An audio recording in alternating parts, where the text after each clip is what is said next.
it was in 1986, 87, somewhere in that time frame. I was still in high school, but I actually managed one of the largest pet stores at the time, and definitely the largest fish department at the time. So I was very, very in touch with my finger on the pulse of the tropical fish industry at the time. So I was one of the original 8. And when we started up, we had a large core group of people. We started meeting in houses, and then we started growing and growing and growing till we got to the point where we were.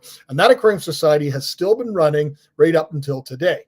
It still is running, but we pretty much, the club was kind of put on hold during the entire pandemic. And most clubs generally went through that exact same situation, but we didn't do anything virtual. We didn't do anything else. We just basically put the whole thing on hold. And that's just what it is.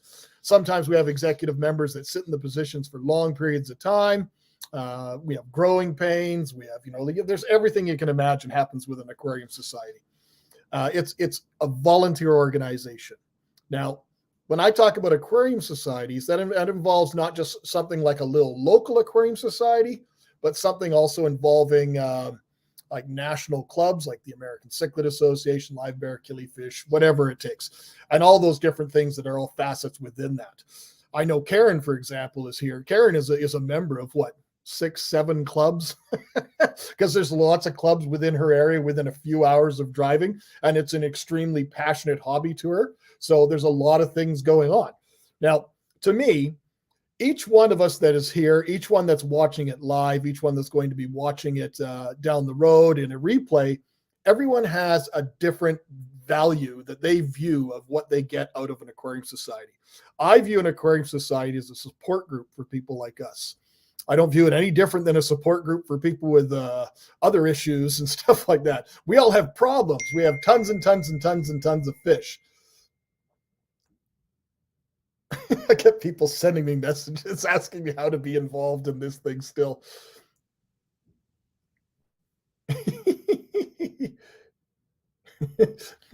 But aquarium societies or clubs, as I mentioned, they're all support groups. They're ways of expanding our hobbies.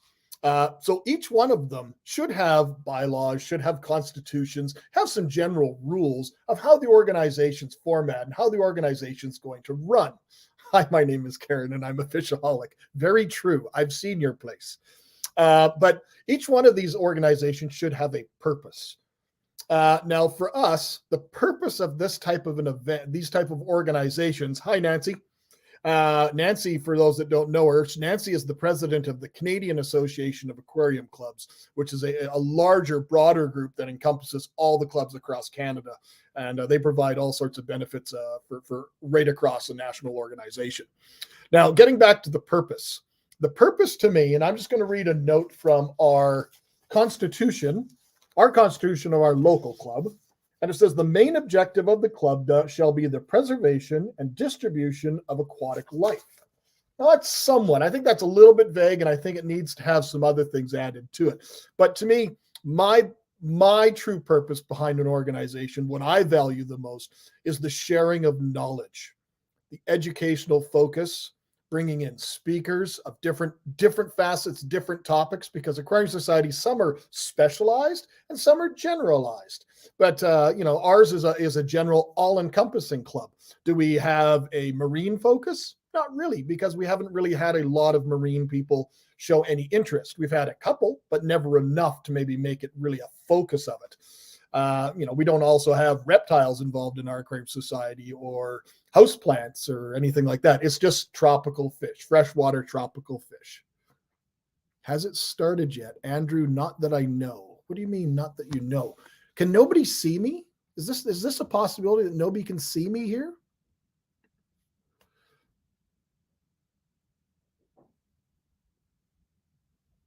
Can I get a thumbs up that everything's good? You guys can see me and hear me and everything's good. Can somebody give me a thumbs up or let me know what was going on? Luke can see. Good. Thank you, Luke. Okay. My screen says waiting. Yeah, just all you have to do is hit refresh, everyone. The reason you have to hit refresh is because the link I sent out, it wouldn't, if you had signed in prior to the broadcast actually going live, you wouldn't have seen anything. So yes, hit refresh and everything will be good. Okay.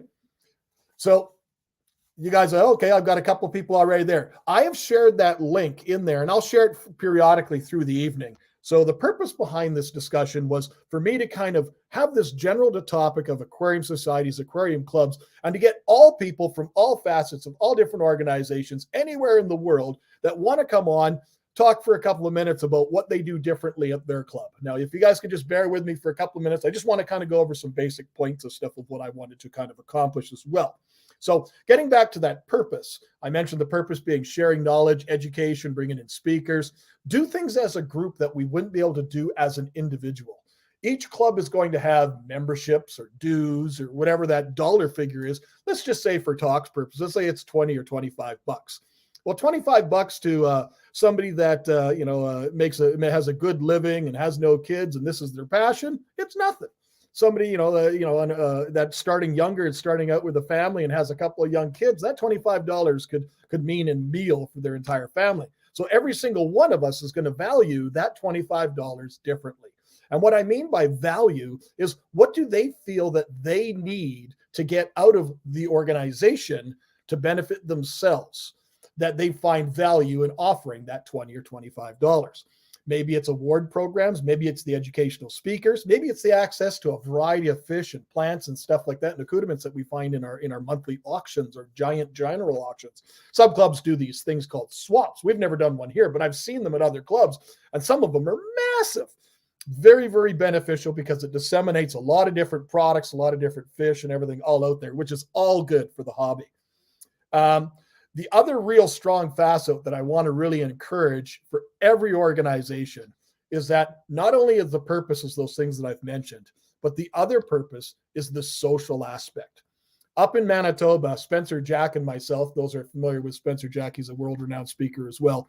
But Spencer Jack and myself formed another group called the Dead Fish Order. And it was a forced social experiment. And basically, we have not monthly meetings like most aquarium societies. We meet occasionally, sometimes 3, sometimes 4 times a year. We haven't had a meeting in 4 years because of the pandemic, like many other organizations. But we started we had our first meeting and we sold out. It was like 50 seats, limited amount of seats. But it's always you buy a ticket. There's no membership. You have to buy a ticket. And there's always a dinner. And it's always a sit down, talk fish with real like-minded people. And that's what we did it as a forced social experiment. With an aquarium society, I've also been involved with orchid societies and other organizations like that. And all of them offer things like coffee available or a canteen available or anything, baked goods and things like that to encourage people to take those things, sit down and talk fish, share those passions. It's the reason we all come out to these things. So we want to talk today. I see a couple people waiting here. I'm going to let one in at a time. And we're going to talk, and after we've had a couple through, I'll share the link again, and more people can come in and share their experiences. But we can talk about whatever facets involving anything pertaining to their clubs of things that they find have worked really, really well for them. And I'm hoping the end goal is that all of us will benefit in some way in learning something that the club in Sacramento, the club in Florida, the club in Toronto, all these different clubs that do things a little bit different, that maybe there's something we can all take a value back to our organizations and make it better for all of us. I've been truly blessed and very fortunate that I've been welcomed to speak in clubs in like 5-6 countries in the world now. And I used to travel constantly for it, and I absolutely love it. I'm wearing my beautiful new shirt I got from my friends at the club of Pasco County in Florida when I was down there just recently. Had an absolute blast. And truthfully, because I saw Grant or Shelby here, I'm going to be totally truthful. This aquarium society at Pasco County is the one club that I've been to in a long time that really opened my eyes into like, wow, these guys are doing this. These are all awesome, awesome things. And hopefully one of them will come on and kind of share some of those things that they're doing a little bit different. Because I spoke at that club just prior to the pandemic, and there was like 60, 70 people at it. I just spoke at it again, and there was like 150 people at it. And their club is growing by leaps and bounds. And that is super, super encouraging. So I'm going to bring on some of our first guest here. I'd like you guys all to welcome Mr. Eric Thomas. How are we doing, Eric? Can we hear you? Yeah, I'm fine. Can you hear me? Yeah, you're good. I didn't know I was first up. You caught me by surprise. He's got his shirt on and everything. I'm at work, man. I'm ducking out of work. Hopefully no students walk in right now. Well, you're in California, so what time is it there? It's only It what, is 5:15. 5:14? Yeah. Yeah. Yeah. Well, Eric, you're the president. Is it Sacramento, California, Sacramento Club? Not the president, but the program coordinator. Yes, for the Okay. Sacramento Yep. Aquarium Society. That's Okay. right. Yep. So what can you offer us tonight? That some things that you've seen, because you're as well. You're a speaker. You've traveled and been to many Yep. clubs and stuff, and you've seen things that have worked at some clubs and other areas and stuff. What can Yep. you offer that really works well in your organization? Well, first of all, and people have mentioned it in the comments already, it's the community. If you have people who Yes. want to be a part of a community, your club's going to thrive much better than if you have people who aren't in it for the community. Yeah. If they're in it just to go in there, grab a fish and go home, they're not going to stay and talk and things like that. It really brings vitality. The other thing our club really benefits from, financially anyway, is that we're about an hour and a half away from the San Francisco Aquarium Society, and we share speakers about 8 times a year, 8 months out of the year. And so that splits the airfare cost in half. So it really saves us a lot of money on flying speakers in. Yes. And the other thing that really helps us to draw in crowds, I think, besides the fact that we have a lot of breeders in our community, so there's a lot of locally bred fish. I mean, we had almost 300 items in our auction for a regular meeting last month, which was really a pretty big auction. But we meet in a restaurant, and because so many of our guests buy their dinner at the restaurant while we're there, the restaurant doesn't charge us for using the space. They have a meeting room that seats 120 people. We average about 70 to 80 people a month, roughly, in our monthly meetings, and we couldn't do it if there wasn't food. Food is really it's like church, man. It's the grease that gets the fries crispy. Well, when you talked about the beginning there, you talked about getting people involved in that community. Well, we just had this first monthly meeting, and we kind of threw it together. We didn't have a plan. We didn't have a topic. We were just going to kind of talk and see who showed up. And we had like 50 people show up. And the thing that, having been involved in a club for a long time now, one, they were probably really hungry just to have anything, because we haven't had anything for so long. We couldn't really say we had a membership because nobody's paid a membership in 4 years. So we just let everybody kind of just show up, and we just talked. And after it, we talked about a bunch of stuff. But I said, well, what do you guys want? What does everybody want? What does this group of people want? And we talked, and everybody was a back and forth, a bunch of stuff. But when it came down time to the end to see who wanted to get involved, you've been involved a long time, and I see lots of other people that have been involved here a long time. You'll have like one hand go up or no hands. Well, out of that 50 people, we probably had 20 people put their hand up. That's It wonderful. was just absolutely shocking. But they want to get involved because they're passionate. They're excited about getting this back again. And it's not just that drive for those cheap bags of fish. That drives me crazy. You go to a club. If I go to a club and all it is cheap fish all the time in an auction, I don't know why anybody would show up. Well, not if you're a seller. If you're a buyer, it's a reason to come, but not as a seller. The other thing I'd add to our club that I get a lot of feedback from our speakers. They're impressed with the number of children in our club. Yes. And we do. We have kids below 10 coming in there, and we celebrate them about once a year or once every 2 years by having a kids night where I let kids send in pictures of their own tanks and their own fish. And then we do sort of a mock interview of the kids in front of the group one night, all night long, just kids. And they can show their own tanks and talk about what they're excited about. And that's the next generation of fish keepers. So bringing those kids in is really good. I think it adds quality. I want Grant or Shelby Eater to jump in on the chat, and I want them to talk about what they do for the kids at their club. I was absolutely floored by it. It was just absolutely, it just shocked me to no end. And it was when they start talking, I'll talk about a situation when I was speaking there of what I did with one of the kids, and it was just a riot. So hopefully one of them will try to follow the link. I see there's a couple other people still waiting here. Is there anything else that you want to add, Eric? I think those are the big points. I mean, again, you could say we have several long-time members. We have members that go back 30, 40 years. I think that adds value too. But we have people joining every month. We have 2 or 3 people joining each month at least. So it just keeps it turning over. I think what I miss the most are the people who disappeared during COVID. Both just they found other things to do or moved, and then we lost a lot of members, to. Do you have the same struggles? I remember being at a club It was one of the other clubs in California. They used to meet at Harry's Hofbräu. I just remember. Oh, that's Pacific Coast Cichlid Pacific Association. Coast. And I remember going there, and there'd be like Pam Chin and Ron Coleman from your club, Dick Ow. There was all these big names, Chuck Rambo. Yeah. But 2/3 of the people that were in attendance didn't even keep fish anymore because in California, energy costs, everything was just so elevated in price. And we're talking, this is like a decade or more ago. Is it the same sort of situation for you guys in your area? Well, I won't say it's cheaper now. I'm sure it's more expensive to keep fish. And I know my utility bill is way higher than it used to be when I wasn't keeping fish. But I haven't heard people say that. I think mostly people who in our club who aren't keeping fish are doing it for age reasons. But there could be I wouldn't put it past them to be cost reasons. They still show up, though, because they're still interested, right? They still. Well, have you noticed that in some of the areas there's been a big change in regards? I see it in Canada too. You don't see as many big aquariums. You see a lot more of the aquascaping, the nano tanks, the desktop tanks, a lot of those micro fish, the shrimp, all that stuff. Like going to Shelby and Grant's place, they got almost 400. I'm sure they have more than 400 now. It was only a month ago I was there. They're at 380 something, but they're all 10-gallon tanks, just hundreds of them. It's crazy. That's a lot of work. Yeah, no way. No, I thank you very much, Eric. That was wonderful. Sure. We'll talk to you again soon, my friend. All right, I'll keep listening. Bye-bye. Cheers. See, just one individual, one club. This club is very, very well represented in our chat. But that is part and parcel of why that club is so successful. All these people are involved, and they want to find ways and means to make it even better. So let's bring on our next guest. This is Andy Hudson. How you doing, my friend? How you doing?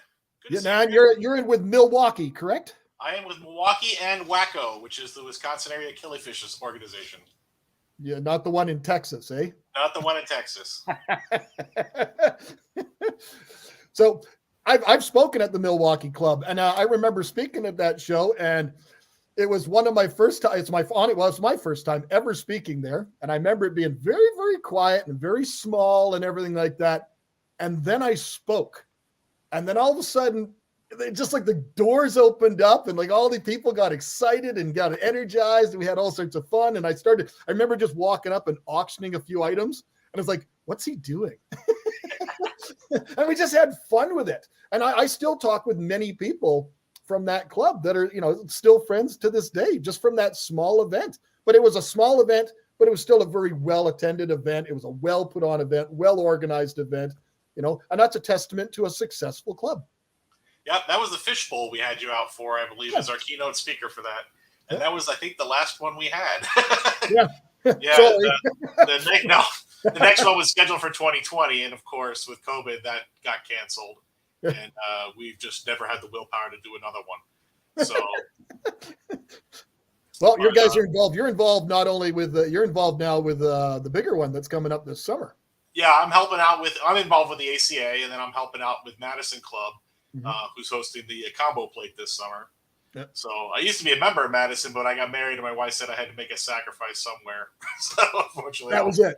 That was it. I can't go fish things on Fridays and Saturdays. That's the only sacrifice he made. Yeah. So what can you tell me about your club that, what's one thing that you think sets your club apart a little bit, or things that you've seen? Well, one thing that we do that I haven't seen anywhere else is we do something called a participation award program.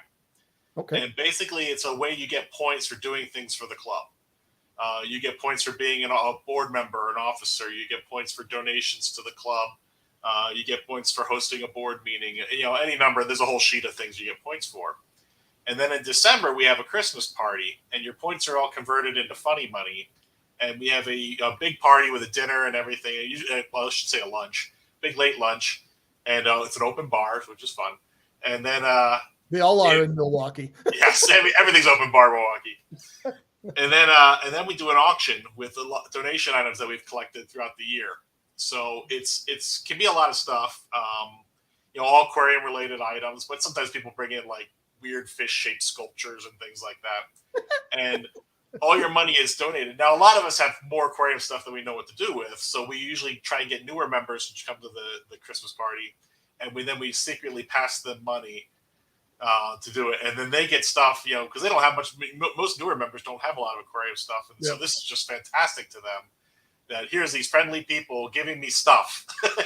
Well, like you say that. I remember being at our this one meeting we just had, and it was all new people. And I purposely I had to leave because we also had the dead fish order meeting that day as well, that evening. And the guest that was in was a dear friend that we brought in from the Vancouver Aquarium, who I was just with, a month or two ago. And he was our first time having a meeting back. But I remember being at the meeting, and I told him, I says, I'm not going to be auctioning today. I'm not going to be able to be here. I just ended up talking for 2 hours with the crowd, talking about what we want to do and everything. But when the auction started, 2 other people just came up and started doing the auction. It was awesome. And then I got the opportunity to just walk around in the crowd. There's like 40, 50 people there. And just anybody, because I'd asked, anybody new that's never been before, and they put their hand up. So I knew who everybody was that was new. And I just took the time to walk up to them and introduce myself, get down on, because they're sitting in a chair, I get down on their level and introduce myself and shake their hand and, welcome them, ask them what kind of fish they kept and stuff like that. To me, those little tiny details make such a massive, massive impact. But when you talk about some of those programs and these awards and getting the kids involved, I remember there was this one woman that was kind of leaning against a wall. And then there was a little boy, and I just kind of made my way around saying hi to everybody. And there's a little boy, probably 10 or 12, sitting in a back chair. And he had 2 bags of fish beside him. And I started chatting with him, and he clearly had no idea what I was saying. And then the mother came over, and they were brand new Ukrainian immigrants that had come over and, got asylum in Canada. Like, they didn't speak the language at all, but they had an aquarium. And my goal right then and there was to find a way that we could get a store or something on board that we could do, maybe the club can buy a 10 or 20 gallon, a good kit, not a Walmart kit with crap filter and like stuff that's not going to work, but like a proper tank kit that's not too expensive, that maybe the club could buy when they need them at a not necessarily cost price, but a better price, that we could take that item in turn and give it to a kid. Like you see at these different events where they give a kid a tank, and these big events, these aquascaping contests I've seen that different clubs have done, but doing that on a smaller level. It's not successful really to do that. I always talk about people wanting to get these things into schools and stuff. That's fine and great. Then summer comes, and now that thing becomes a white elephant that won't go away. It becomes a problem. So at least something that is proactive, that we can get these kids involved in some way. I love the idea of the fun money, because you can just throw it around, for the new people. Yeah, it just gets thrown around. But I mean, it's great seeing the new people just get so excited, and then they usually become good members in the club and stick around for a while. So they get involved in different ways. Yep. No, that's awesome. Anything else? No, we do a lot of things that Eric does too. We share speakers with the Madison Aquarium Club. We have an active BAP program. One thing that we do different about our regular meeting auctions is that they're donation only. We don't have a payout for sellers in our regular meeting auctions. Most of it is Breeders' Award Program submissions. Right.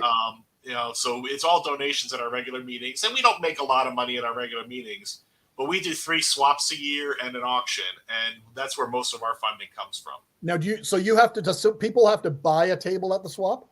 Yeah, you buy a table for $20. Okay. But then you don't have any split with the club on what you sell. So it's similar to what Chicago's done them for a long time. Yeah, Chicago does it. They do it. I think it's $40 for Chicago, but they're a bigger swap. Yeah. We've never done anything like that.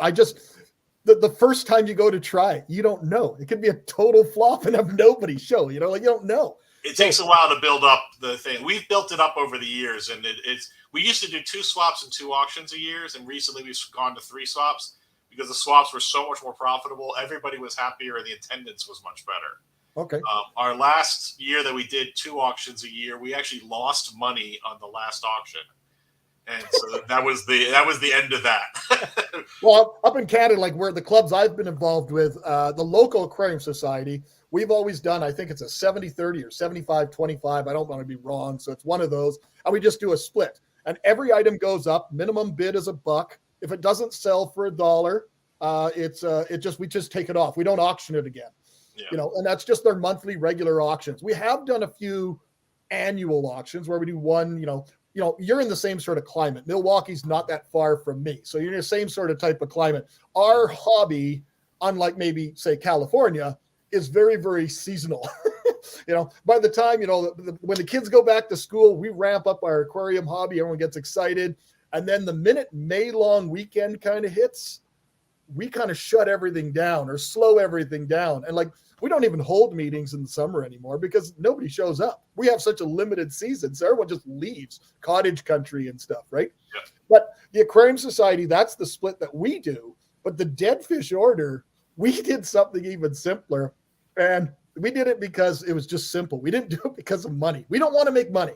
The goal of an Aquarium Society should not be to make money. You'd have enough money to operate, bring in speakers, get bigger and bigger and bigger. But you shouldn't have. I'm always baffled by clubs that, we have 30 grand in the bank. For what? You're not doing anything with it.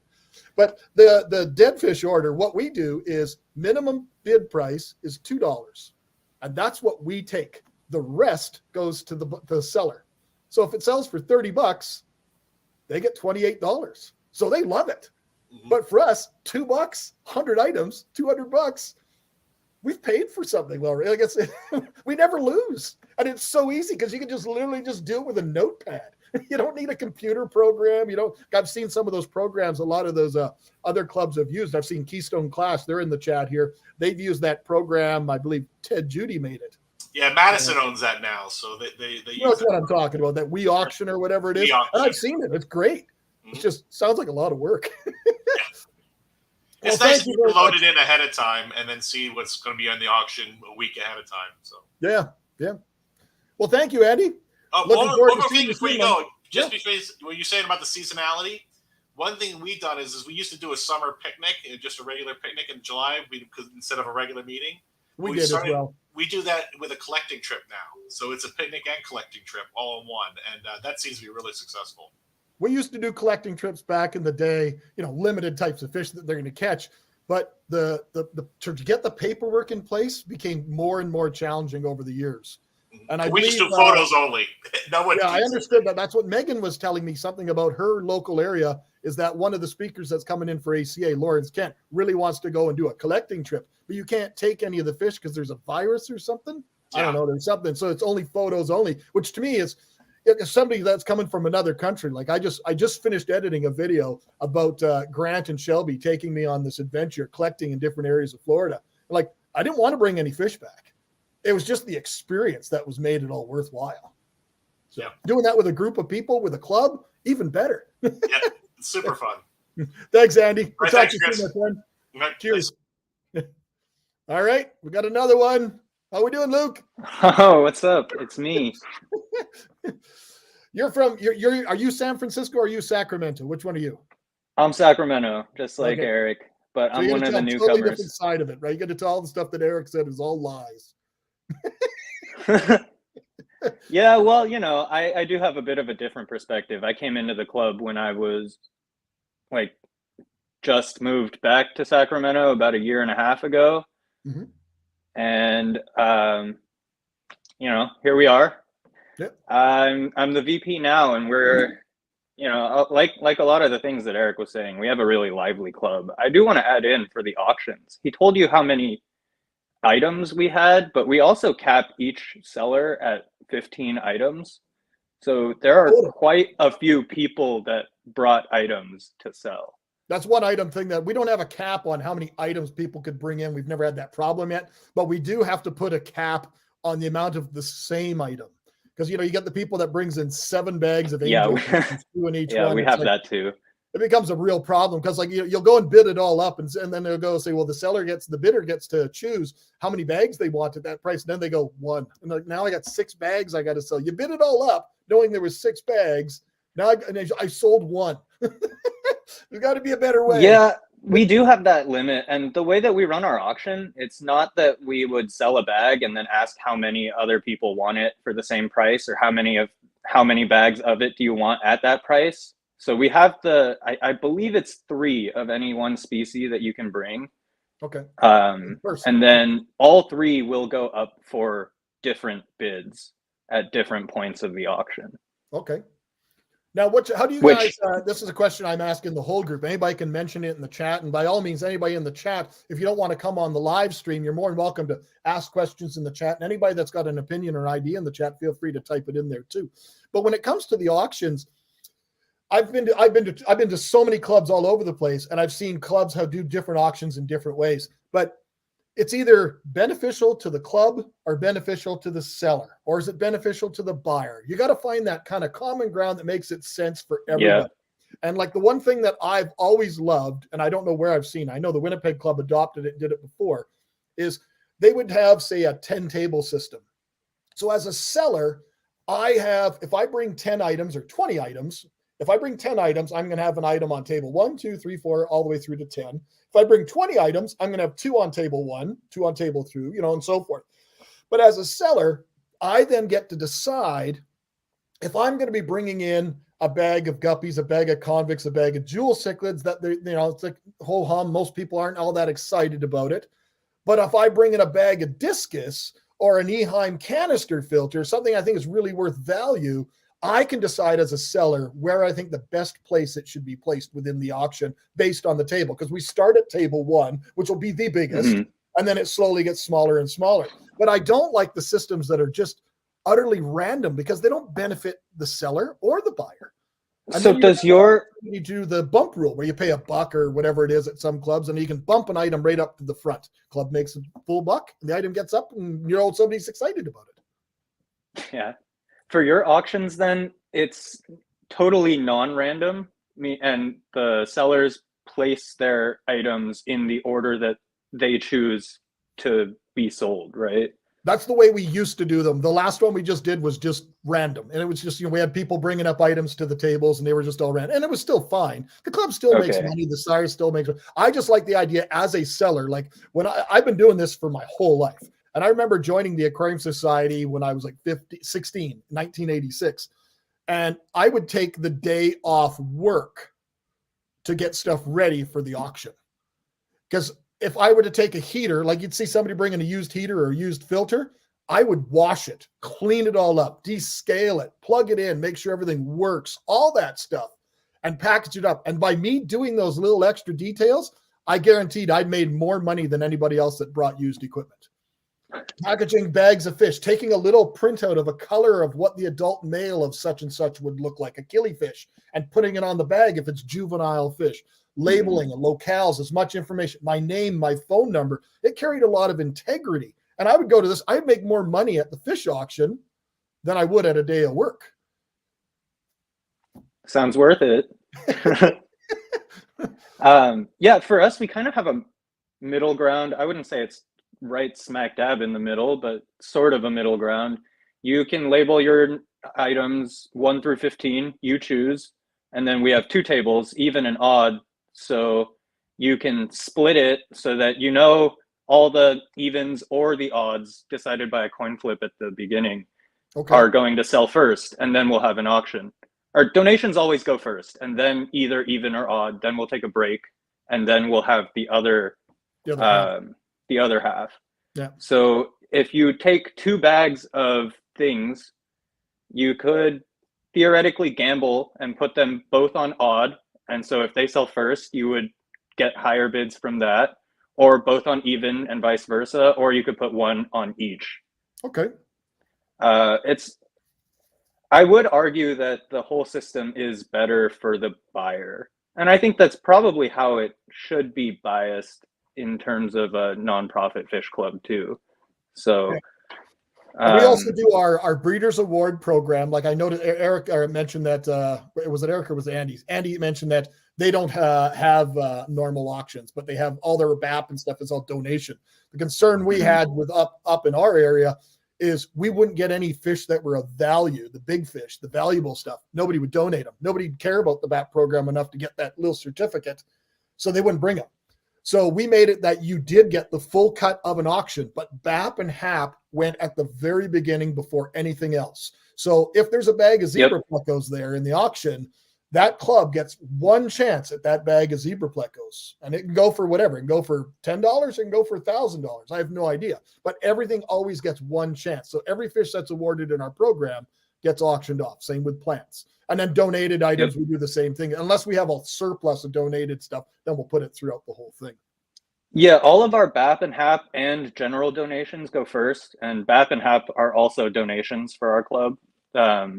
The seller will not make any proceeds from any of those.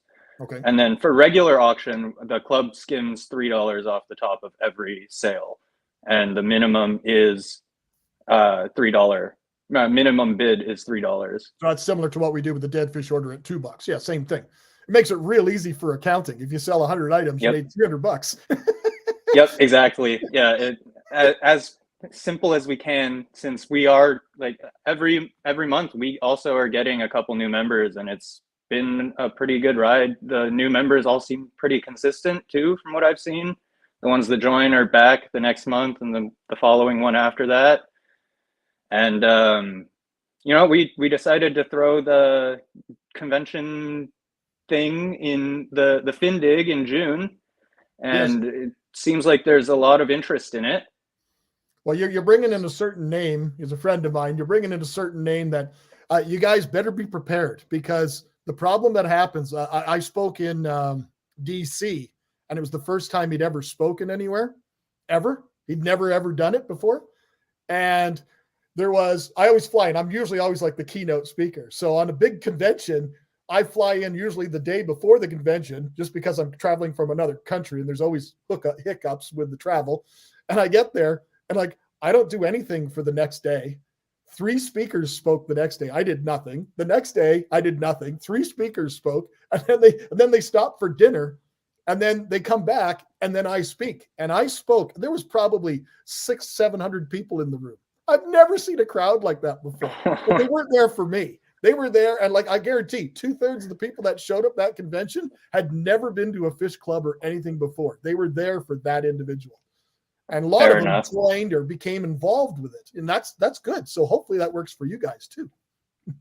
Yeah, well, speaking of that individual, he will also be, as Eric mentioned, in the San Francisco club, since we share speakers with them.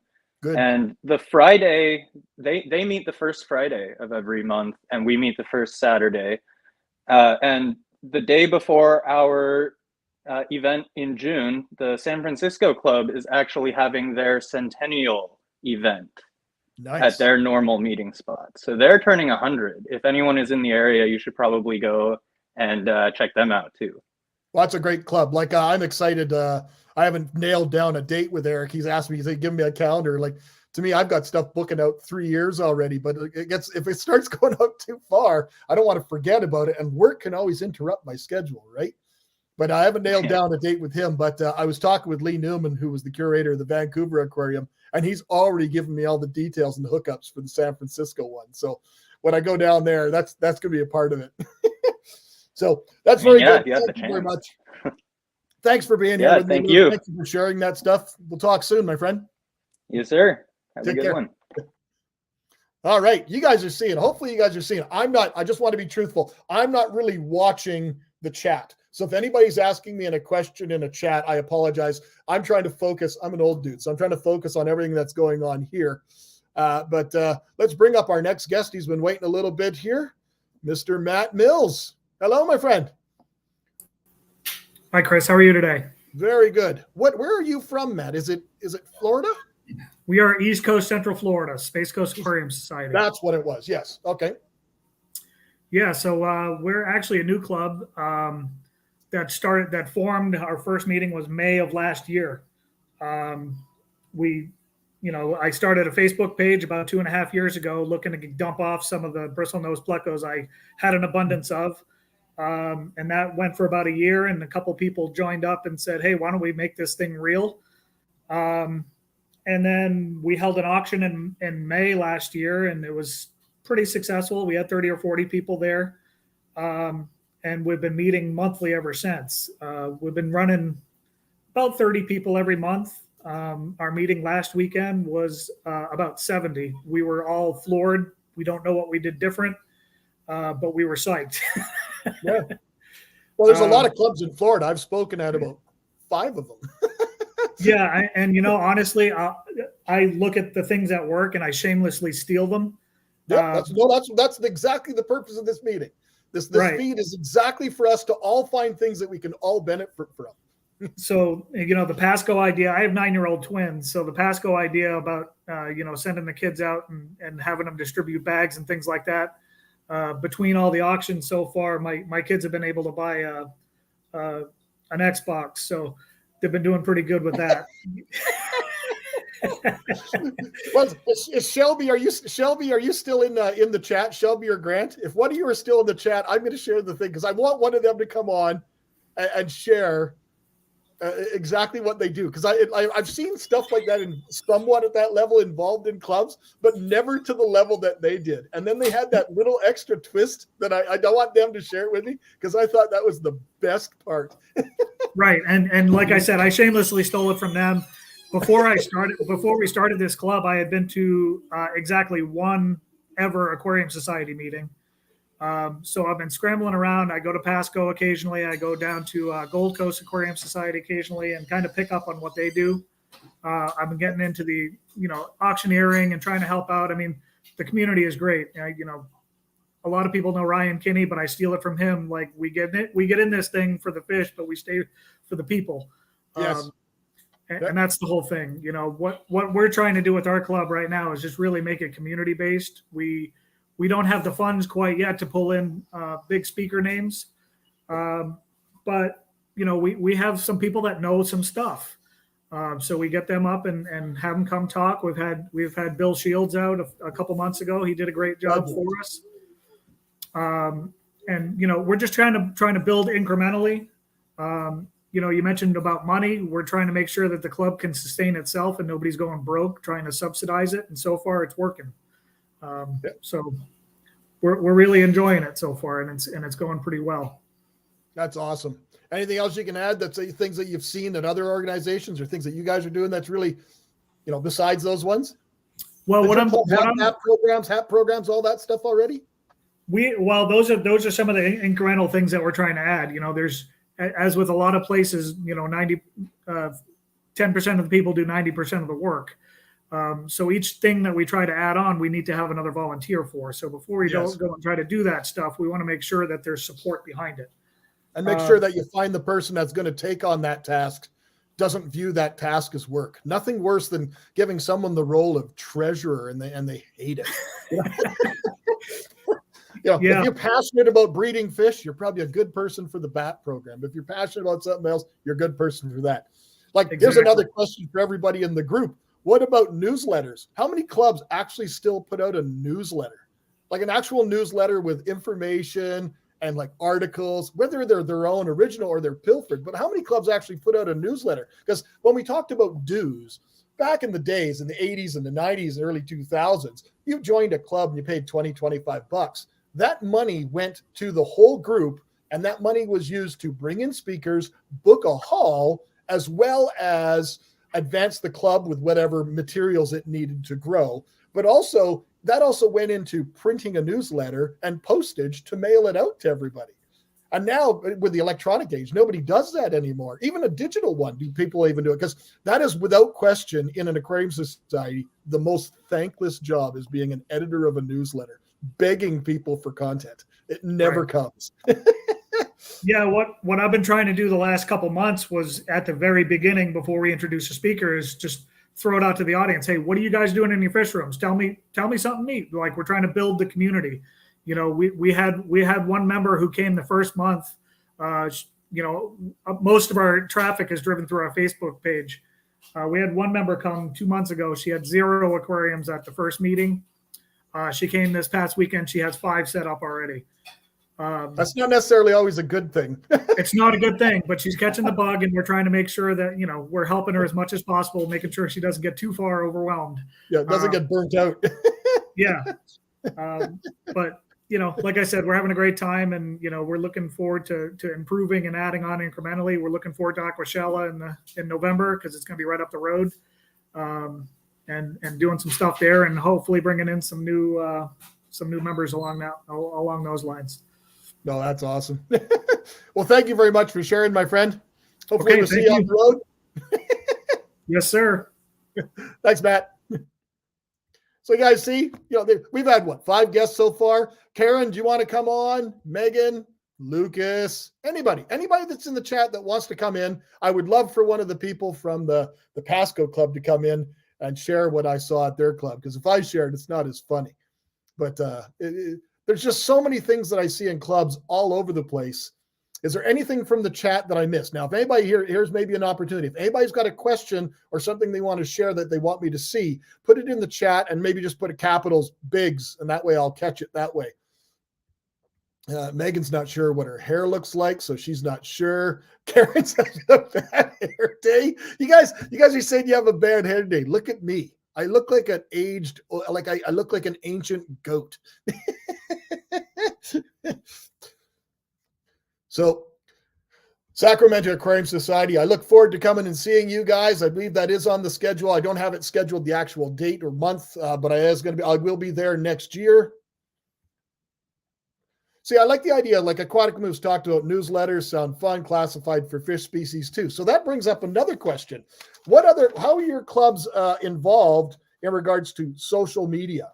Not just talking necessarily local clubs, but even some of the national clubs. How do you guys go about using social media platforms that actually benefit the organization?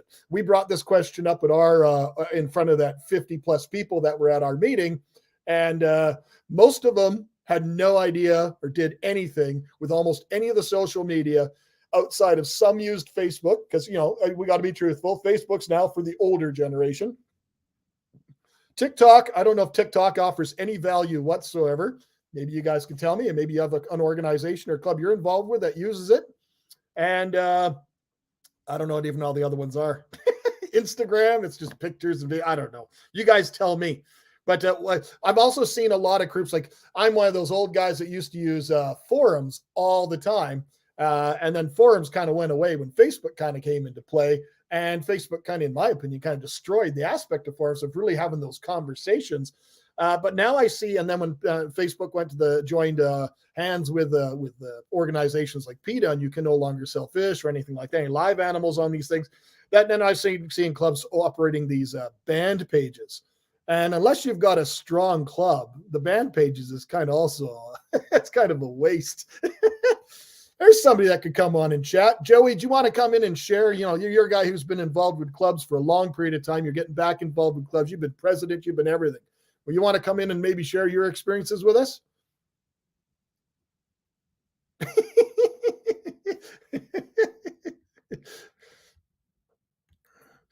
Everyone welcome. Yes, you can come in, Joey. Here's the link for you. Can you come in?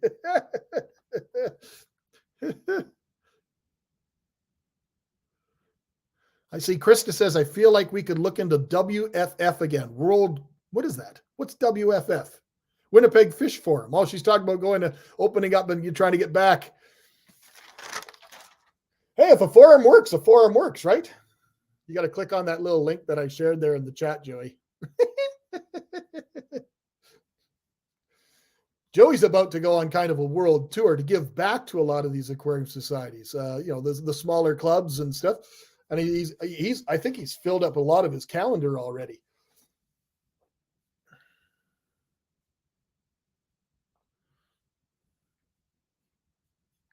Well, here's Megan. We'll bring Megan in right now. Nobody talk about her hair. It looks beautiful. There you go. Now, for those that don't know, there's Joey. Joey's waiting. Joey, you got to wait a minute there. But for those that don't know, Megan McGuire is pretty much the main force behind the Catfish Cataclysm, and has, and along with her club in Madison, Wisconsin. But she is also the kind of the tip of the spear for putting on this event, which is this huge event coming this July, which is the American Cichlid Association National Convention, and they're partnering it with the Catfish Cataclysm. So those that attended the ACA last year in Louisville, Kentucky, you had 5 clubs under one banner, and they're okay. The killifish people were there, and the live bear people were there, but they're all kind of separate. Megan's this year, she's making it one giant event, and it's going to be these 2 monster things going on. It's going to be absolutely insane, and I'm looking forward to it. So Megan, you've got a smaller club, but you put on these big events, and that took a lot. That, to me, that's a testament to the work ethic of yourself and your organization to get a small regional club to put on these national events. How do you guys do that? We've got 12 people, basically, maybe 15, that are incredibly dedicated, hardworking, independent workers, which is great, and team workers, but still they can work on their own if they have to. Yep. Can you hear me? Oh, you can hear me. Okay. Yeah, you're good. Yep. Okay. Now you guys meet. Here's another question for everybody in the chat. What's the best night for clubs to meet? Like I remember the Aquarium Society of Winnipeg used to meet on Tuesday nights, whichever Tuesday, it didn't matter. And I used to push, saying, you're never going to get kids involved on a Tuesday night. You'll never have a successful bull show on a Tuesday night. You need to have events like this, family-oriented events. If you genuinely want to encourage family, they have to be on a weekend or a Friday night or something. And I know full well that that's going to interfere with sports, kids' sports, and all sorts of other activities that you do as a family or religious outings and stuff like that. But that's just the reality. These organizations will not thrive unless they're on a weekend. That's my opinion. We switched to Sunday probably a decade ago. And I remember the backlash we dealt with at the very beginning. People saying, well, you're never going to see me again. A couple of months later, the whole crowd was there and the crowd grew and grew and grew. So, yeah. See, I see Nancy says Tuesday or Wednesday nights and special events on Saturday. Yeah. So when does the Madison Club normally meet? Saturdays at 1. I should know that, right? You should. In like a few weeks. It's important. Is it? Maybe I should build a talk then. I don't know. Oh, yeah. I'll just stand up there and look pretty. Well, you always have a good beer day, so. Do you have Breeders' Award programs, HAP Award programs? We have BAP, we have HAP. HAP is not, it was going really well for a long time, and now we pretty much have 2 people that participate, so we're kind of thinking of shelving it for a while. Nope. Rebuild it. Find a ways. I would start finding out why it's not working. What's making it not work? How do we encourage? Look at every little detail of it and find out that's one thing that our club is looking at right now is our BAT program. I created it. I created it in the 80s. And the Aquarium Society of Winnipeg's BAT program, again, these are my opinions, should be based on the water that is available in the city of Winnipeg. And then all the fish breakdowns should be based off of that. So if you're going to have an A, B, C, and D, or a 1, 2, 3, 4, or whatever type of grouping you want to break your fish down in, a number 1 or an A class fish should be something that requires very little effort to do. Guppies, convicts, those type of things. And as you get harder and harder and harder, they require more and more and more. Bigger tanks, long-term investment, specialized diet, specialized water parameters, specialized triggers of like seasonality and stuff like that, all those type of things. So somebody's asking, what is HAP? Horticultural Award Program. So for people doing aquatic plants. But those type of things should all be based on that. And the problem is our program over the years evolved and got changed. And now it's so convoluted and complicated that I think it makes people fearful to join the program. We had people that wouldn't join because we would, like I noticed, like Andy said, there's certain clubs, and Luke said the same thing, that to donate, to bring your bag of fish, it has to be donated. We did that at the beginning as well, but we found anything that was, they would still participate, but if they had anything of value, they wouldn't submit it for BAP. Well, to me, we have a holdback. You can have 1 holdback per season. Okay, so you do have a program involved, Yeah. So anyway. What other type of programs you guys do? Figured it out. I'll let Joey come on. All right, my friend. I will talk to you, I'm sure, this week. Okay. How do I get out of this? I can take you out. All right. Let's see what this guy's up to. Oh, look at that. He's just so ugly. He's not even going to show himself. Can you hear me? I can hear you. Okay. I'm just setting my mic up. Just a sec. Let me put a shirt on. You don't even have a shirt on, probably. You know what? It doesn't matter. I just got out of the shower, and it was hot and steamy. I got a number of things I want to tell you, specifically 12 things. Just give me a second. All right. Luke, there's no peanut butter on that. Stop licking it. Okay, I'm coming. There he is. How you doing, my friend? Can I do an accent? You can do whatever you want. Hello. No, I saw the topic of your talk, and you know how, like, as a YouTuber, you want everybody to subscribe and set the notifications and hit the reminder. I don't do that myself until, like, I see something I really want to see, but I really wanted to see this, and I'm a little late, and my apologies. I think you started it about an hour ago, but I think what you're doing right now and tonight is incredibly important. Can everybody hear me okay? I literally just set the microphone up and the camera and the lights. You're good. Yep. And because I usually don't do live streams anymore because I can't trust myself in that aspect. But yeah, I think it's incredibly important to let me put some things into perspective. So, you know, I can talk about plywood aquariums. I could talk about acrylic aquariums. I could talk about glass tanks. I could talk about all the things that I've concrete tanks, all the things that I built that kind of, you know, things are going to sound arrogant, but skyrocketed me into like the public eye and like really opened the doors for a tremendous amount of other hobbyists and YouTubers, et cetera, et cetera. But, you know, if I didn't sign up for my club from day one, I wouldn't be where I am today. And that's a tough pill to swallow. And I asked myself, why is that? Because it's not flashy. It's boring these days. But when's the last time you went to a convention and you walked on concrete floors and you went and looked at 700 different booths, but you didn't come away with, you know, a friend that wants to trade Java Moss or, you know, and you know that's, and I know why you're laughing because it's true. Like when you go to an aquarium club, bro, you make like lifelong acquaintances.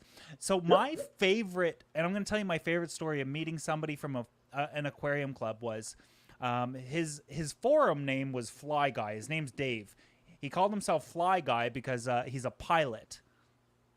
It didn't matter that, you know, I was a production facility worker. I didn't put that in my name. I'm not flying planes. It's not as cool as your name, but I found out he's Fly Guy because he's flying planes. And I'm like, oh, I make ice cream on a production line. But we constantly traded back plants and shrimp and filters and fish. And like he would, like, it got to the point where we were in a fishlationship. And I'm not sure if you know what that is. But when he would go to the fish store and he wanted to buy something, he would run it by me because maybe I wanted to try it out after him, or like he'd grow it out and like, do you have a tank for this? And like, if things don't work out, or if I breed it or whatever the case might be. And that was like that was the pinnacle of my hobby. That was the like, so when I got into the hobby, the internet wasn't as prevalent, of course, because I was born in the year 1983.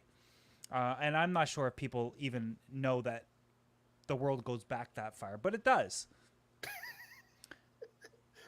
I got my first fish tank and I liked it, but I did the, you know, one of my favorite movies of all time was Scarface, Tony Montana. So of course I had to have a piranha tank.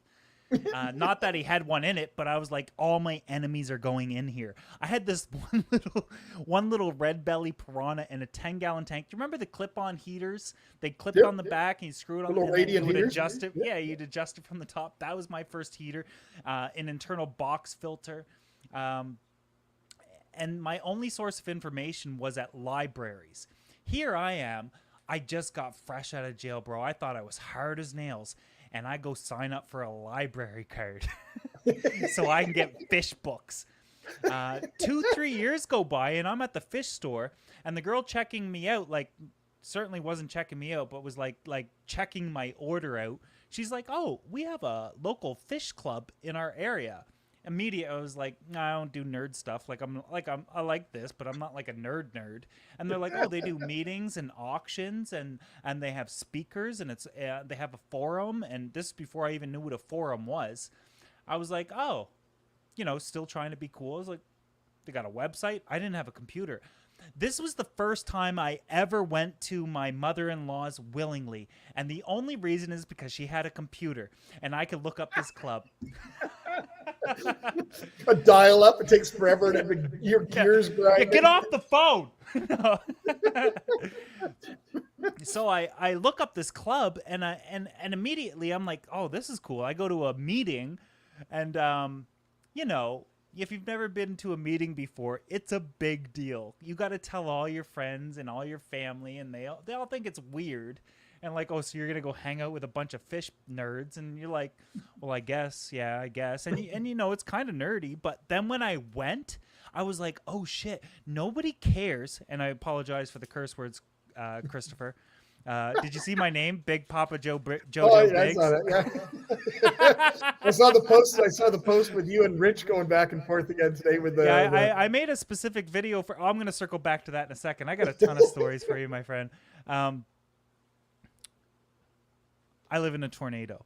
I said it.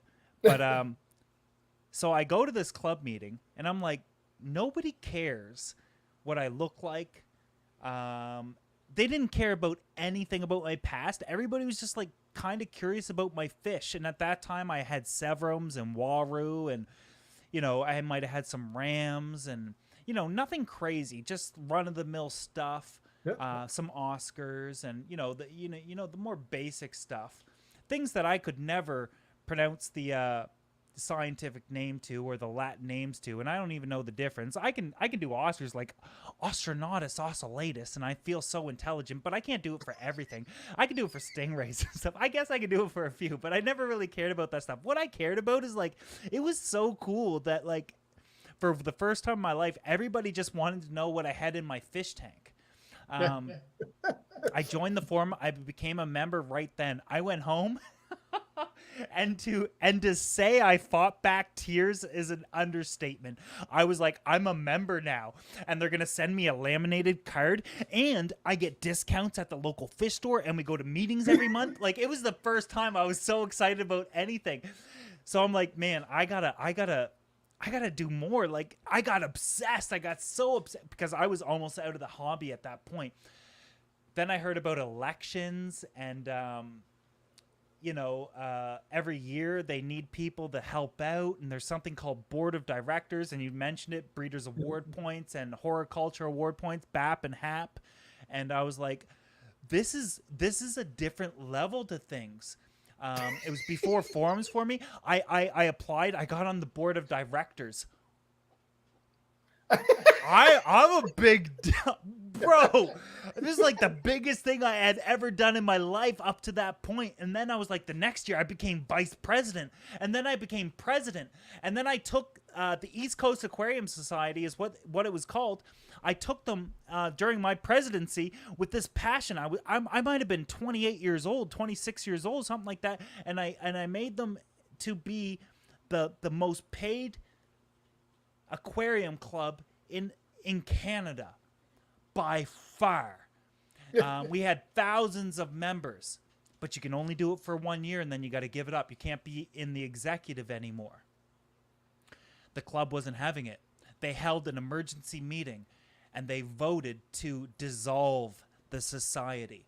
We no longer want to be a society. We want Joey to be our leader. It was unanimous. One person voted against.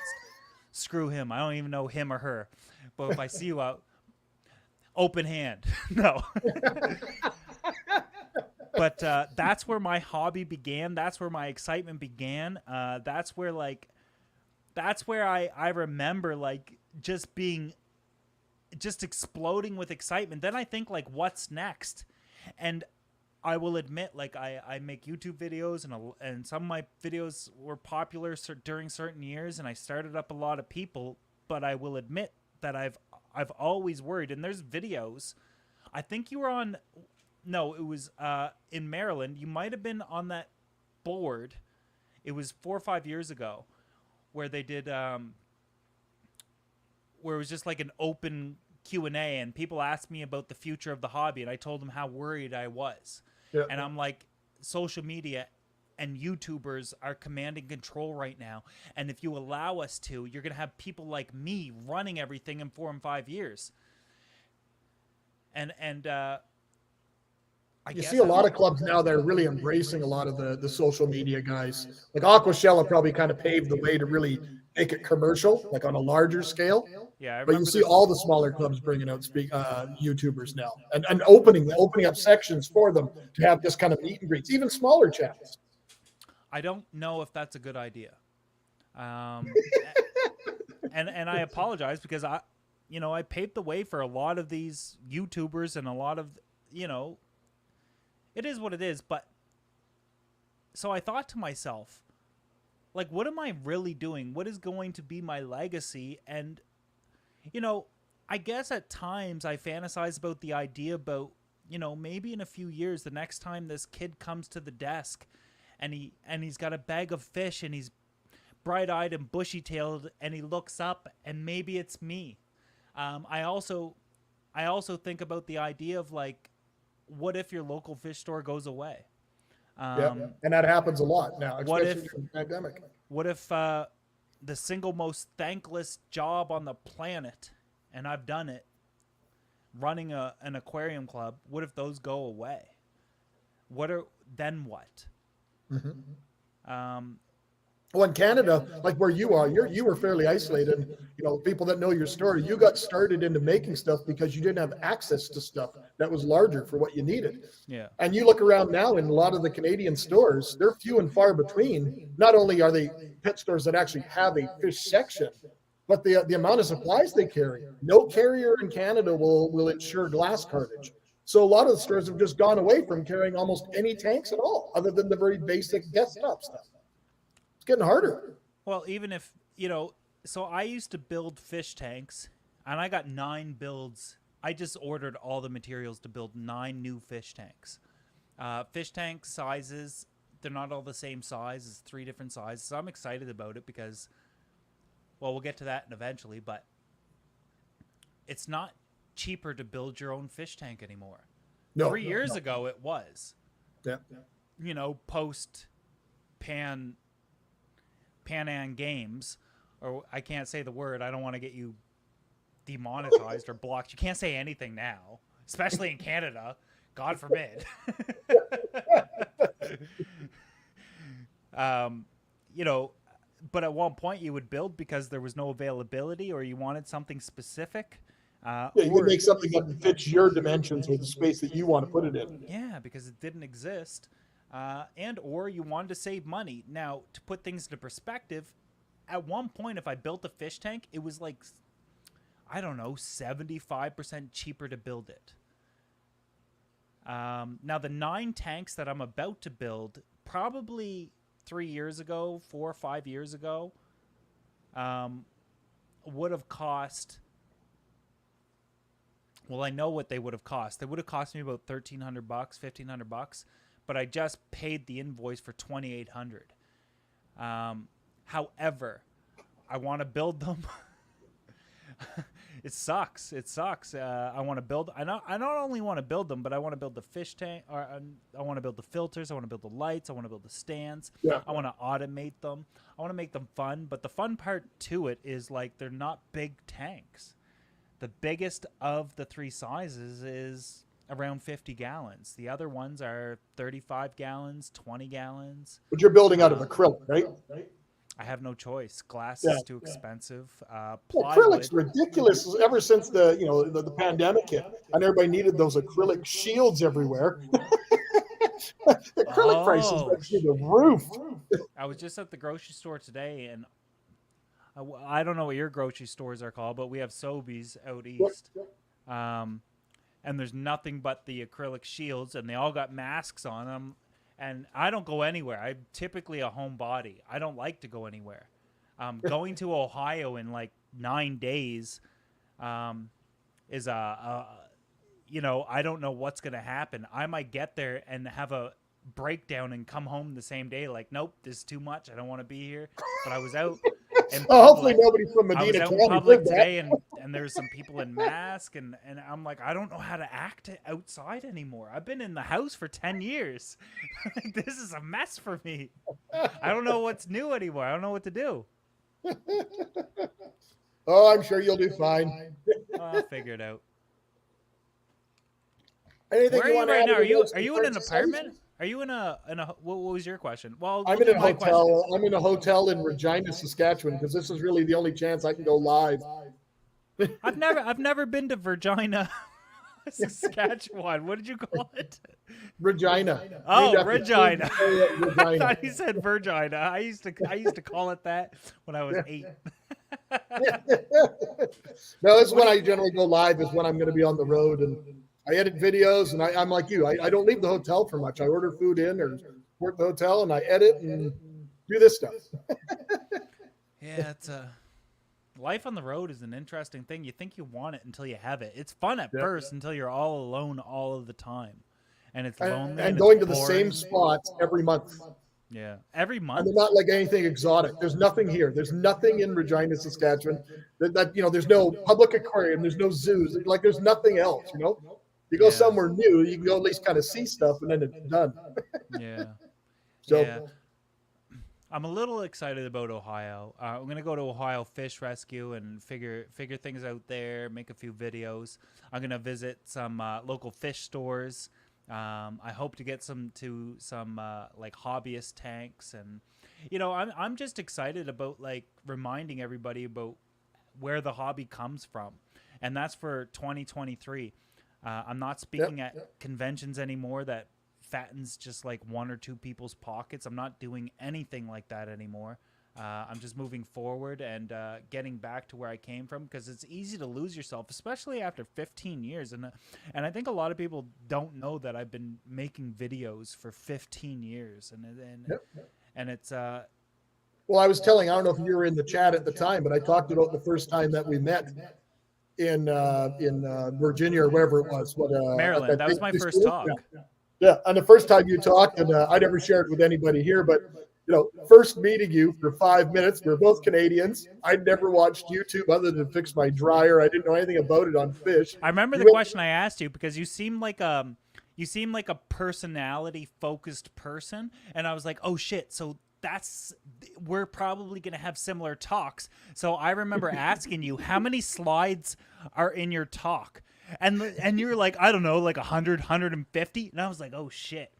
I got it was like 300. It was like 300. Yeah, like something like that. Yeah. And recently I've done talks without any slides, and I say, keep the lights on. I want to hear people. And I just still remember you asking that question, and I said, I don't know, about 300. And then you said you had 8. And when I said 300, you went white, and you totally revealed your hand.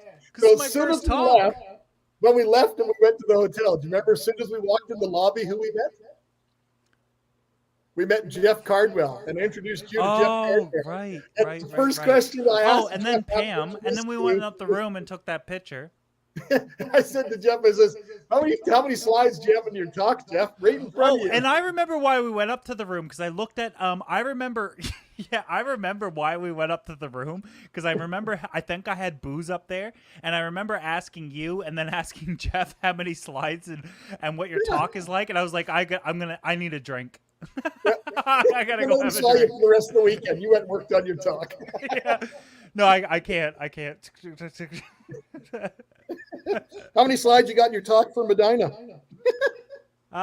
Well, it's so, it's kind of started. So, it's an interesting thing, because I don't want to ruin it, but it's very like almost like focused about what we're talking about now.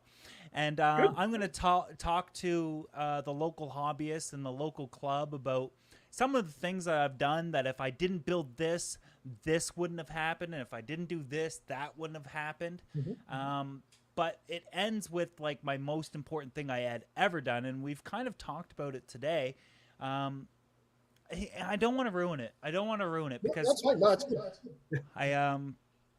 It's an interesting concept of a talk. And I think it's an important thing that I should do this year, and see where things go from there. I'm excited to talk to club members that I don't want to talk to YouTubers anymore, to be fair, because I'm gonna say it like, bro, outside of your 10-minute Googled video, I don't find you informational, and I'm not talking to you. I don't mean you, because you're incredibly intelligent, Biggs, and that's why I got like Rachel started. I think people that come from the organized hobby are just more experienced and just know more and just have more to share, and their network and outside of YouTubers. And I've never identified as a YouTuber. I identify as they, them.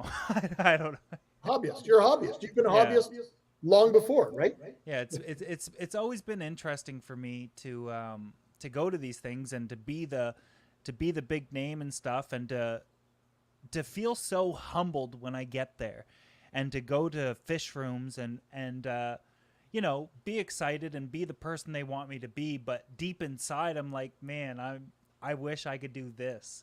I wish I was doing this instead. And Yep. you know, as opposed to like making like popular videos that the general public's gonna like. And you know, I think 2023 is just coming up all organized hobby. It's coming up all like reminding people where the hobby with going back to the roots of everything, because without your local fish store, and I mean your local fish store, and without your local aquarium club, we literally don't exist.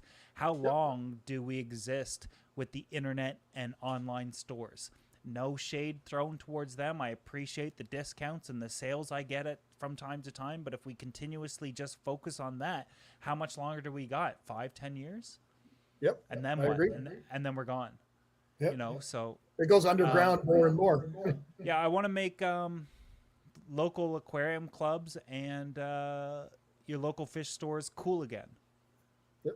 That's what The I mother of want the to mom do. and pop stores, the little not the big box stores, but the Yeah, individual stores. yeah, yeah. You know, That's it's awesome. it was the chain stores that kind of, you know, got me into building things and building stingrays. And I'll tell you a quick side story, which I'm sure you're at this point, Chris, you're probably sick of hearing, but you know, when I went to a chain store, they had freshwater stingrays. And at that point, I don't know, 16, 17 years ago maybe, or something like that, I didn't know stingrays existed in fresh water. It was mind-blowing. Obviously, I didn't buy it right then, even though they tried to sell me on it. Like, oh, it's a teacup stingray. They stay small. They can go in your 40-gallon fish tank. I do 2 years of research. Apparently, it wasn't enough. I go back, and I'm like, I want to buy that stingray. It wasn't the same one, but they kept bringing in teacups. One of the most finicky and delicate fish to keep. It's typically a reticulated stingray. They do stay relatively small, but when I say relatively small, they're 16 inches across and 24 inches long. That's a big fish. Yep. And that's probably a male. And it produces waste products about the equivalent of a house cat. Yeah, you know. So I'm like, I would love to dive deep into why stingrays produce so much waste, but we'll keep it simple. I love that stuff. I love it. So I'm like, okay, I want to buy this stingray. I'm going to take it home and, you know, toss it in my 90-gallon corner tank. When it gets too big for the tank, do you guys have, can I get bigger tanks? And they're like, well, the biggest we sell is 130. So I was like, that's only an 18-inch footprint too. It was 18 by 72, 6 feet long by 1.5 feet and 20. It was Pets Unlimited. They're bankrupt now. Yep. Haha. But shouldn't have sold me that ray. No, had nothing to do with me. So, do you know Pets Unlimited? I knew them back in the day when we were looking at doing different things and expanding different things. They had about 2 stores. They were in PEI, Nova Scotia. Yeah. I never met Atlantic Canada. So I'm like, okay, so you don't sell, and they say, well, you can order one in and or maybe build one. I'm like, okay, well, that's something I'll look into. If I get a big enough tank, do you have the filtration to house a stingray? And they're like, well, no. I'm like, okay, let's keep it moving. Do you have their food? Do you have the required diet requirements? Anything like that? And they're like, well, no. I'm like, so let me get this straight. You do not have the tanks. You do not have the filtration. You do not have the food, but you will sell the fish. Enter the red-tailed catfish and the arapaima and, you know, the silver you just wait arowana. till next week when you're at Big Rich's place. You'll see the size some of these things actually get. So I was like, screw it. I'll buy it anyway. And I bought it and I brought it home, and that's what started me off building plywood fish tanks. And the years that followed, the industry hated me. I'm looking at Tamara. She's laying on the floor over there with the dog. No, she's Packer's another one people talk I let her. about. I let her sit on a chair these days. So years later, events don't want me there. Companies don't want me around. Brands don't want me around because I'm taking away from their sales. And I used to think like, you can hate me all you want, but you created me. Your bottom dollar is the reason why I exist. You had to sell this fish just to make a profit, and you created me. You hate me, but you created me. And they created an absolute monster. And then I made it my mission. I'm going to get big enough so that you have to stay quiet. And I'm going to have the loudest voice for the first time in the hobbyist, the history of the aquarium hobby. Because before that, you had to have connections. Who knows who? Write a book. You have to have connections. Get in the magazine. You got to know who knows who, right? But there was at no point that a hobbyist could take control and be heard until I started doing what I do. And again, I said earlier, I was going to sound arrogant, but it's relatively factual. And you're pretty much in the middle of, like, for Canada, you're kind of in the middle of nowhere. You're in a small town. Well, and then I decided I'll make it inspirational because I like to box and shadow box, and like when you're boxing, you're like, it doesn't matter where I am or what I can access or what I can get. Nobody can tell me anything, and I can make anything happen impossible. And that was a huge part of my inspiration as well. Is that like I have to be a dominant force, and no matter what anybody says to me, I can make it happen. I can build anything I want. And, I just kept dumping that energy into videos and keeping me going. Meanwhile, my ex-wife was like, bro, this is costing us an arm and a leg. At some point, you need to call it a day. Because I was so like, no, I don't have sponsors. I can't have sponsors. And Amazon affiliates, hell no. Like, I can't sell out. I can't do anything. I gotta just be independent. I just gotta do me and just gotta keep moving forward and keep being strong. And I feel like I did that for a very long time. And at one point I got lost. I got so lost in the attention and everything that comes with it that, like, I'm like, okay, aquarium clubs, I can't go to you guys anymore. Like, what are we gonna do? Like 100 people? I can go to these big events and do 5,000 people. It's way more, stones, way more birds with one stone. It makes way more sense for me to go to these places. But I felt so empty and shallow and had so much anxiety going to them. Like, Joey, this isn't you. Like, something in the back of my head was like, man, this isn't what we signed up for. These are one of my... Did you ever see the movie Split? No, doesn't sound familiar. Well, he's got like 23 personalities, and he turns the light on and a new personality comes forward. And this like YouTuber guy was at the front of the light forever, but every once in a while, like, the old Joey would come through and like, man, this isn't what we signed up for. This isn't what you're supposed to be doing. This isn't what makes you happy. This is not legacy. Legacy is making sure your hobby survives regardless of if anybody remembers your name. And how do we make the hobby survive? And it's your local aquarium clubs, and it's your local fish stores. And on March 10th in Medina, Ohio, I'm going to speak to a crowd, and at the end of the talk, I believe there might be somebody in that crowd that might be the next person to do it. Yep. Just got to inspire one more person. That's all it takes. It's one more. Yeah, as cliche as that is. Yeah, and that is totally cliche, but it's entirely factual. Well, I thank you very much for coming on, my friend. You've been a wealth of information and sharing your stories. Really appreciate it, buddy. All right, my man. Thanks for having me. We'll talk soon. Cheers. All right.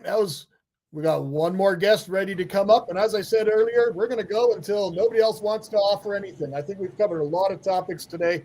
This is my dear friend, Mr. Grant Eater, one half of the incredible Garden of Eater.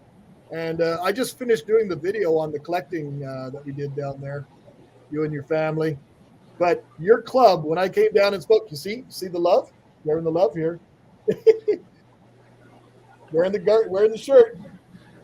Oh, you got to talk a little bit louder for me. I don't know why I can't hear very well. I had to listen to you and Joey on my phone the whole time. So if you asked me a question, I didn't hear it. I heard you talking about collecting. Well, I just finished finishing up the video for the collecting that we did when you guys took me when I was down there.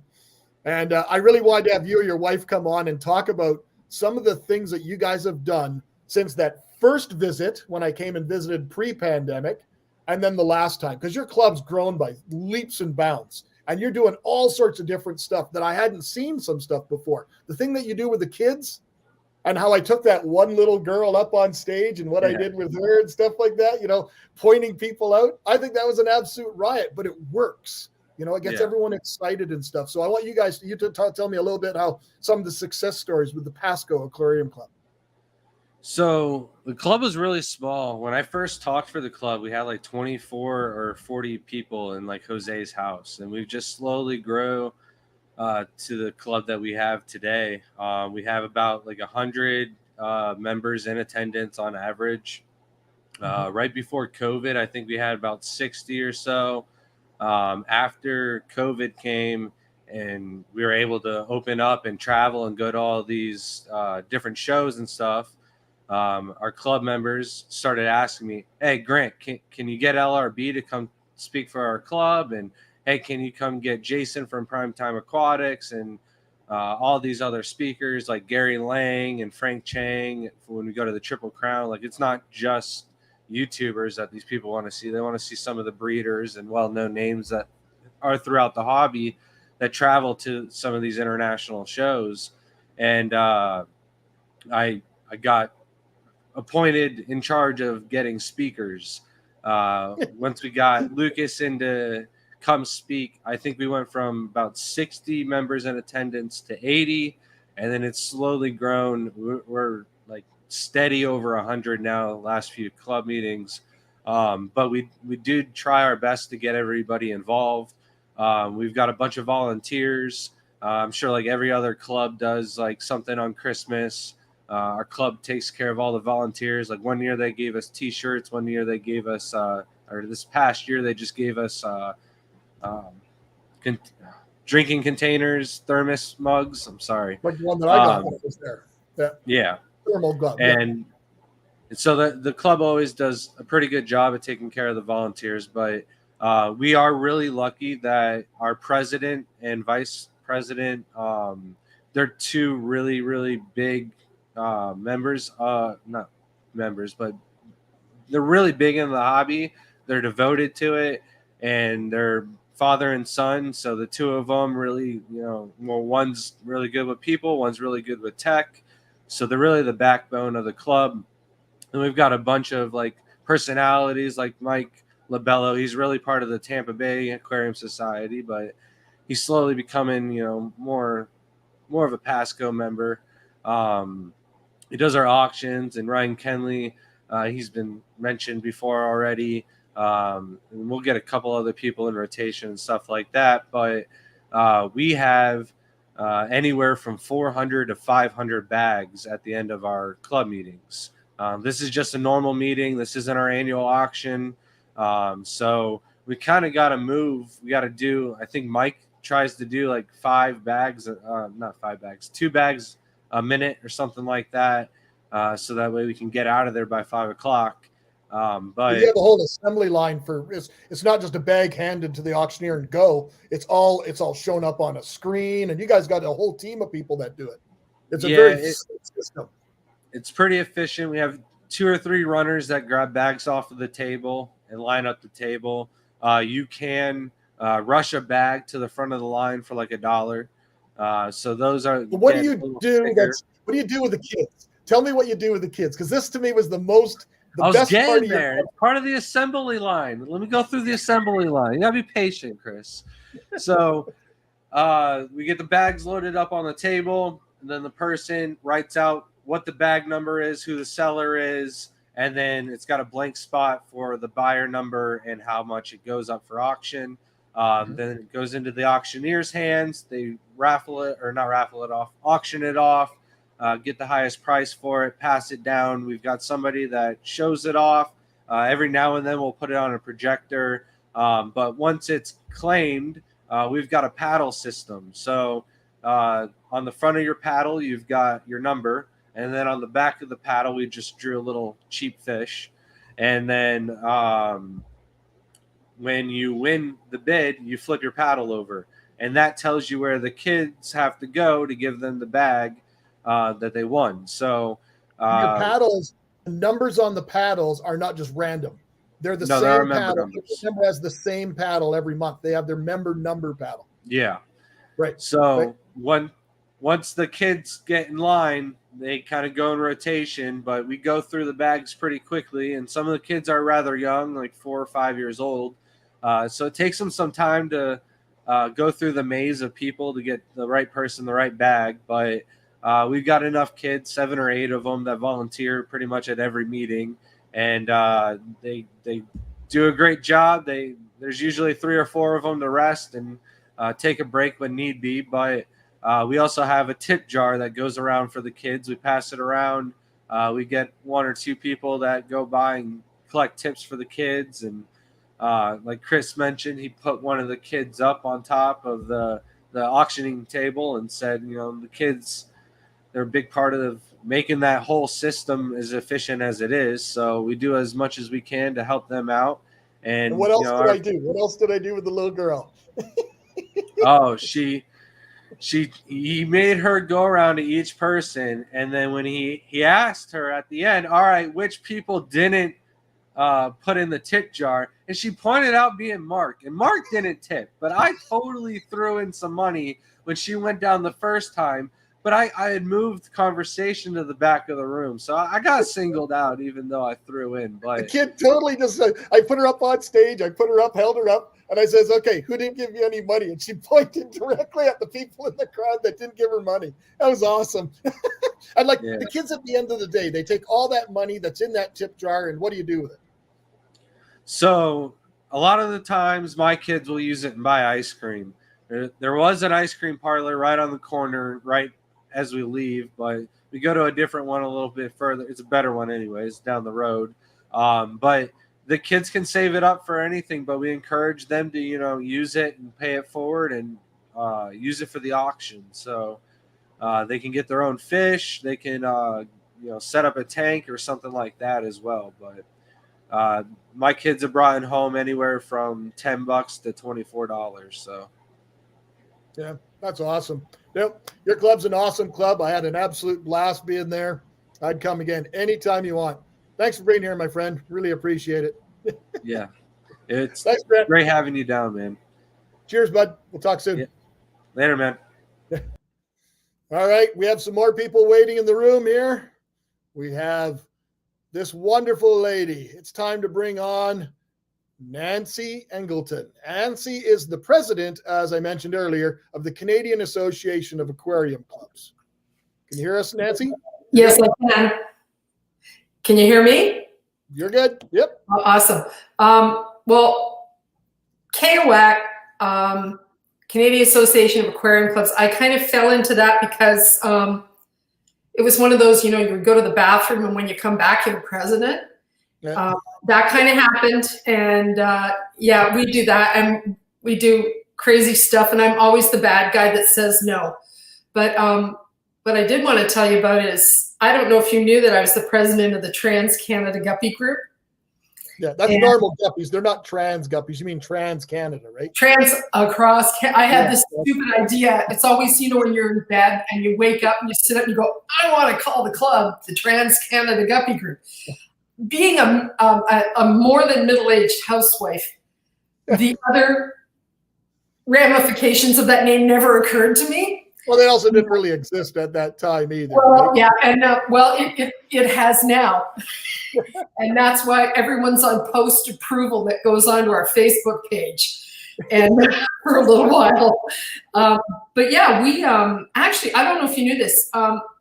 We are an IKGH club. Don't ask me what it stands for. It's German, and it's across the world. There's many clubs. I go all over the world.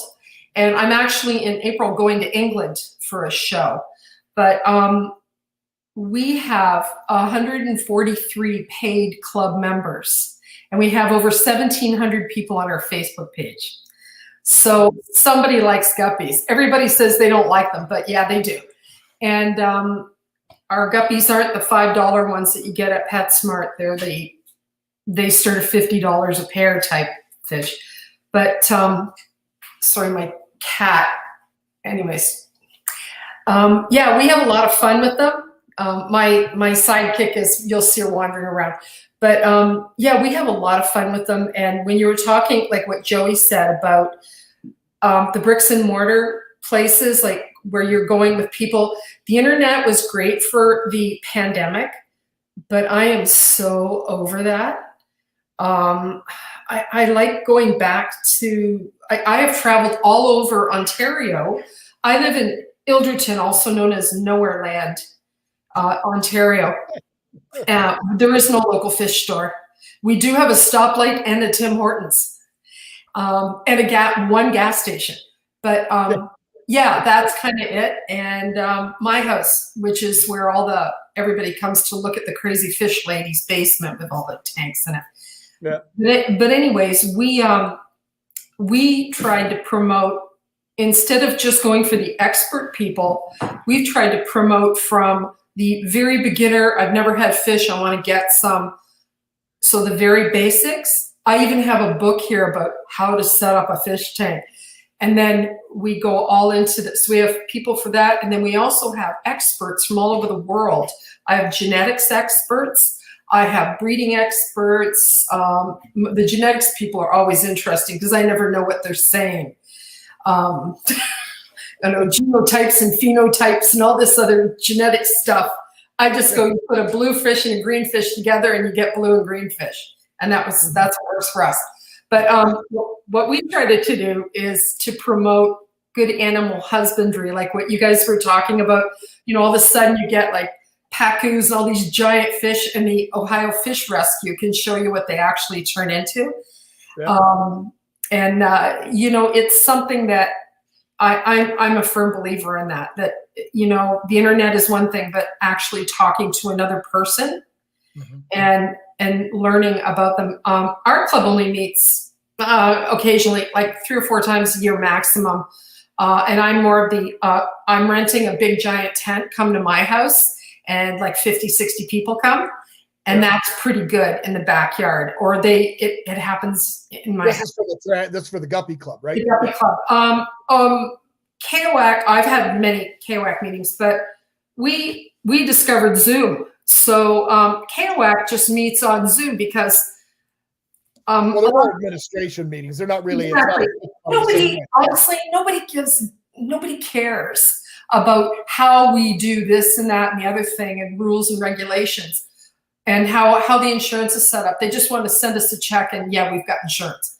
Yeah. So we fight with the insurance company and things. So we discovered Zoom because it used to really bug me, and I'll probably take heat for saying this in public, but there was a thing where they wanted once a month on a Sunday, we had to meet in this place called Waterdown, which I hated driving there. It's a 2-hour drive.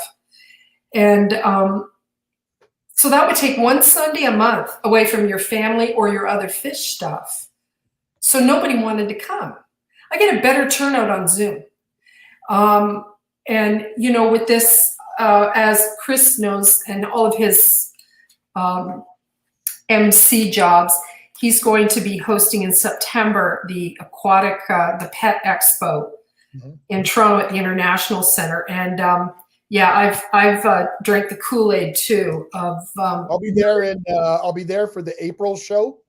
Yeah, I'd like to. We'll talk offline, but I'd like to find a way that we can get together with maybe the core. I'm a 2-hour drive. You know. Yeah, we'll talk later. But yeah, we're going to make it insane, and we're bringing the International Better Breeders, IBC. They're real hoity-toity. And we're going to make them stay all in. I've booked 80 rooms. We're making everybody stay all in the same hotel, all the fish nerds. So yeah, it's going to be fun. So yeah, we're going to do that. And then we have our Trans-Canada Guppy Group and then the KOAC mixed shows. So we're going to make something for everybody, hopefully. and it's going to be nuts. So, you know, that's what my thing is the business end. And I do insane things too. And yes, I have 50 tanks in my basement. And yeah, that's what I do. So, but Chris and I, you can think of, like, from all your observations, all the clubs, like the one thing I'll have note, I don't want this to come across as negative in any way, because to me, everything we've talked about tonight is intended to be constructive for all of us to sit back and go, hey, I think that's a great idea. I wonder if that would work in my club. And it doesn't necessarily mean that every idea we've talked about will work in every club. But the one thing I've been taking notes. Oh, okay. Yeah, I'm a connoisseur of stealing ideas from other people. Yes, that's what it's all There's for. nothing wrong with it. And I've been writing things down. But a lot of the clubs, like you go into several areas. Like I know, like if I go into Eastern upper United States, that's a real hotbed of clubs. And there's tons and tons of clubs in those areas. There's probably 5-6 clubs just in PA alone. You know, and they all do well, and a lot of them work together with their other clubs. So these ideas of sharing speakers and stuff like that. But I've noticed, like back in the day, and I don't have a lot of experience because I haven't really gone to Toronto that much, but a lot of those clubs in those little areas, some of those clubs might only have 6-8 members. Some of them are small clubs, but they're just kind of remote. And like some do really well, and then some just kind of fade away, and some kind of pop up. And like we try to integrate those small clubs. Places like Chatham and Sarnia, those are small clubs because they have smaller demographics, smaller population. But then you go to Hamilton. I don't know. Hamilton it's just so Hamilton. I don't know. You'd have to look at it. It's just, my mother used to call it the armpit of southwestern Ontario, but it's a hotbed of aquarium clubs. They have one of the most successful clubs in Canada. It's big, really big. Well, that's also, that aquarium keeping attracts. It's affordable for most people. Brackets can get into aquarium keeping starting. It's often the first kind of pet they get into, and then you start looking at all the stuff. You start going on Craigslist in the U.S. or Kijiji in Canada, and you start marketplace. You start finding this stuff. And a lot of people just snowballing from 1 tank to 10 tanks really, really quickly. Yeah, we call it. I always just say, "Welcome to the dark side." Yeah, and if the club's successful, that means the auctions are successful. That means there's a lot of participation, a lot of variety, and that encourages everything. It's not necessarily always good.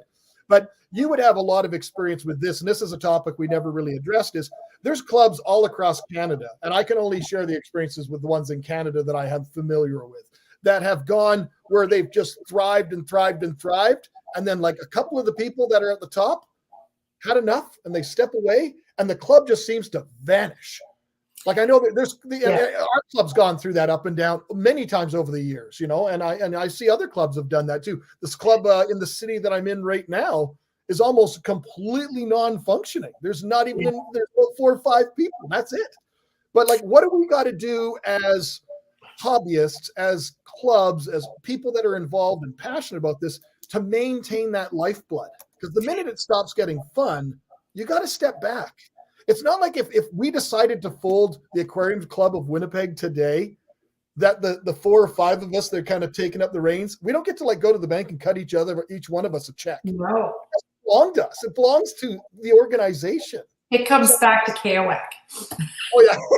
But some people in some organizations, I've seen them all over the world. It's like you see that one person there and they kind of bully people. And it's like, it's their club. And I'm like, it's not. I've seen this. I've actually been in situations with this. And my personal way to deal with it is I can be a bully and nobody can beat a bully better than another bully.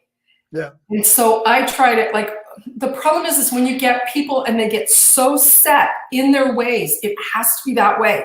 It just has to be, and it can't be any other way.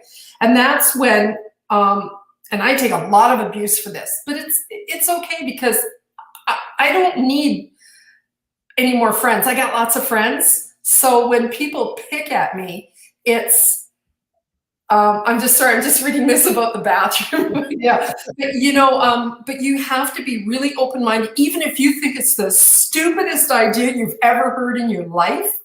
Mm-hmm. That might just be in your mind, Yep. But the other people are like, oh, gee, I really like that. Yeah, maybe we should start out a new Facebook group and we could talk and then maybe we could move to somebody's living room. And then, oh, we got enough people. Maybe we could move to a library or a backyard meeting. And my club, my trans, that started out in my basement rec room with 5 people. And then it was 17 people, and then it was 25, and then it was 50 and 70, and it's just snowballed. And now we have a web page, and you're joined by PayPal. So it's gotten pretty nuts. And we have a club store and the whole bit.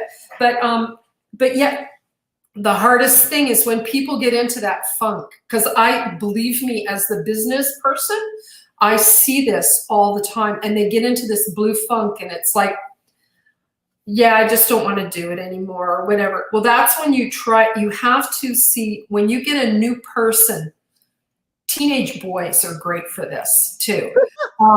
Teenage girls, but teenage boys are the thing. They're hot. They want to join and save the world. And you know what? Don't ignore Joey.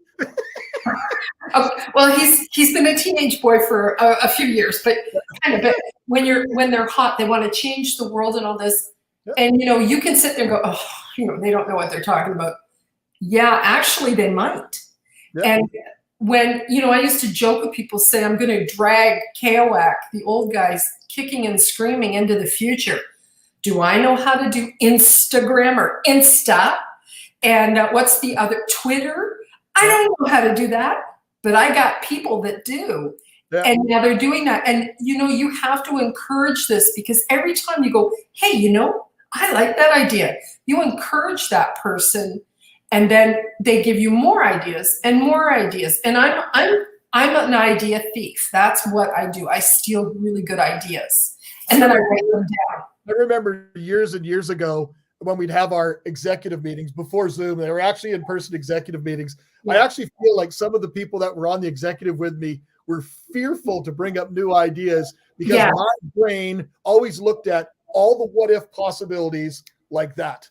Yeah, and then like, damn, no, that's a stupid idea. And I was never negative like that. It'd be like the idea of we talked about at the very beginning about the idea of giving kids a tank. That's great. That's wonderful. Or trying to set up a tank in a school. But the problem with setting up a tank in a school is when summer comes, now it's a white elephant you can't get rid of. That's when they call me.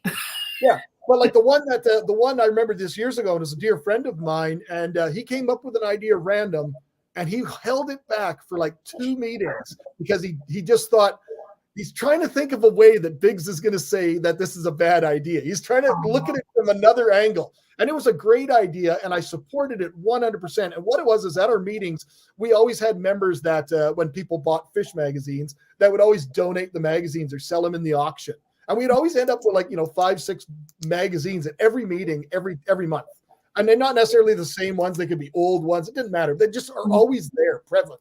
And this guy said to me, he said at the meeting, he says, what if the club got those donated, and instead of just trying to sell them in the auction for $1, because nobody buys them, why don't we take those and laminate the cover or put something on the cover, and then some just to hold it up a little bit better, and then somewhere on there put on something like provided compliments of the Aquarium Society of Winnipeg with the address to the webpage. I think that's an idea. I got to write that one down. I'm going to write that down.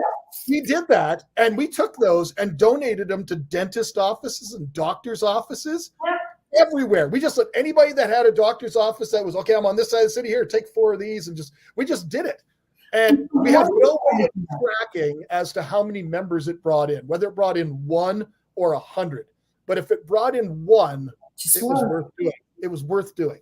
Yeah. And that's the type of things you got to think outside of the box and try new things. Will they all work? Definitely not. And the ideas that we talk about may not work for you. They may work for me. Each club, each demographic, everything's going to be a little bit different. That's right.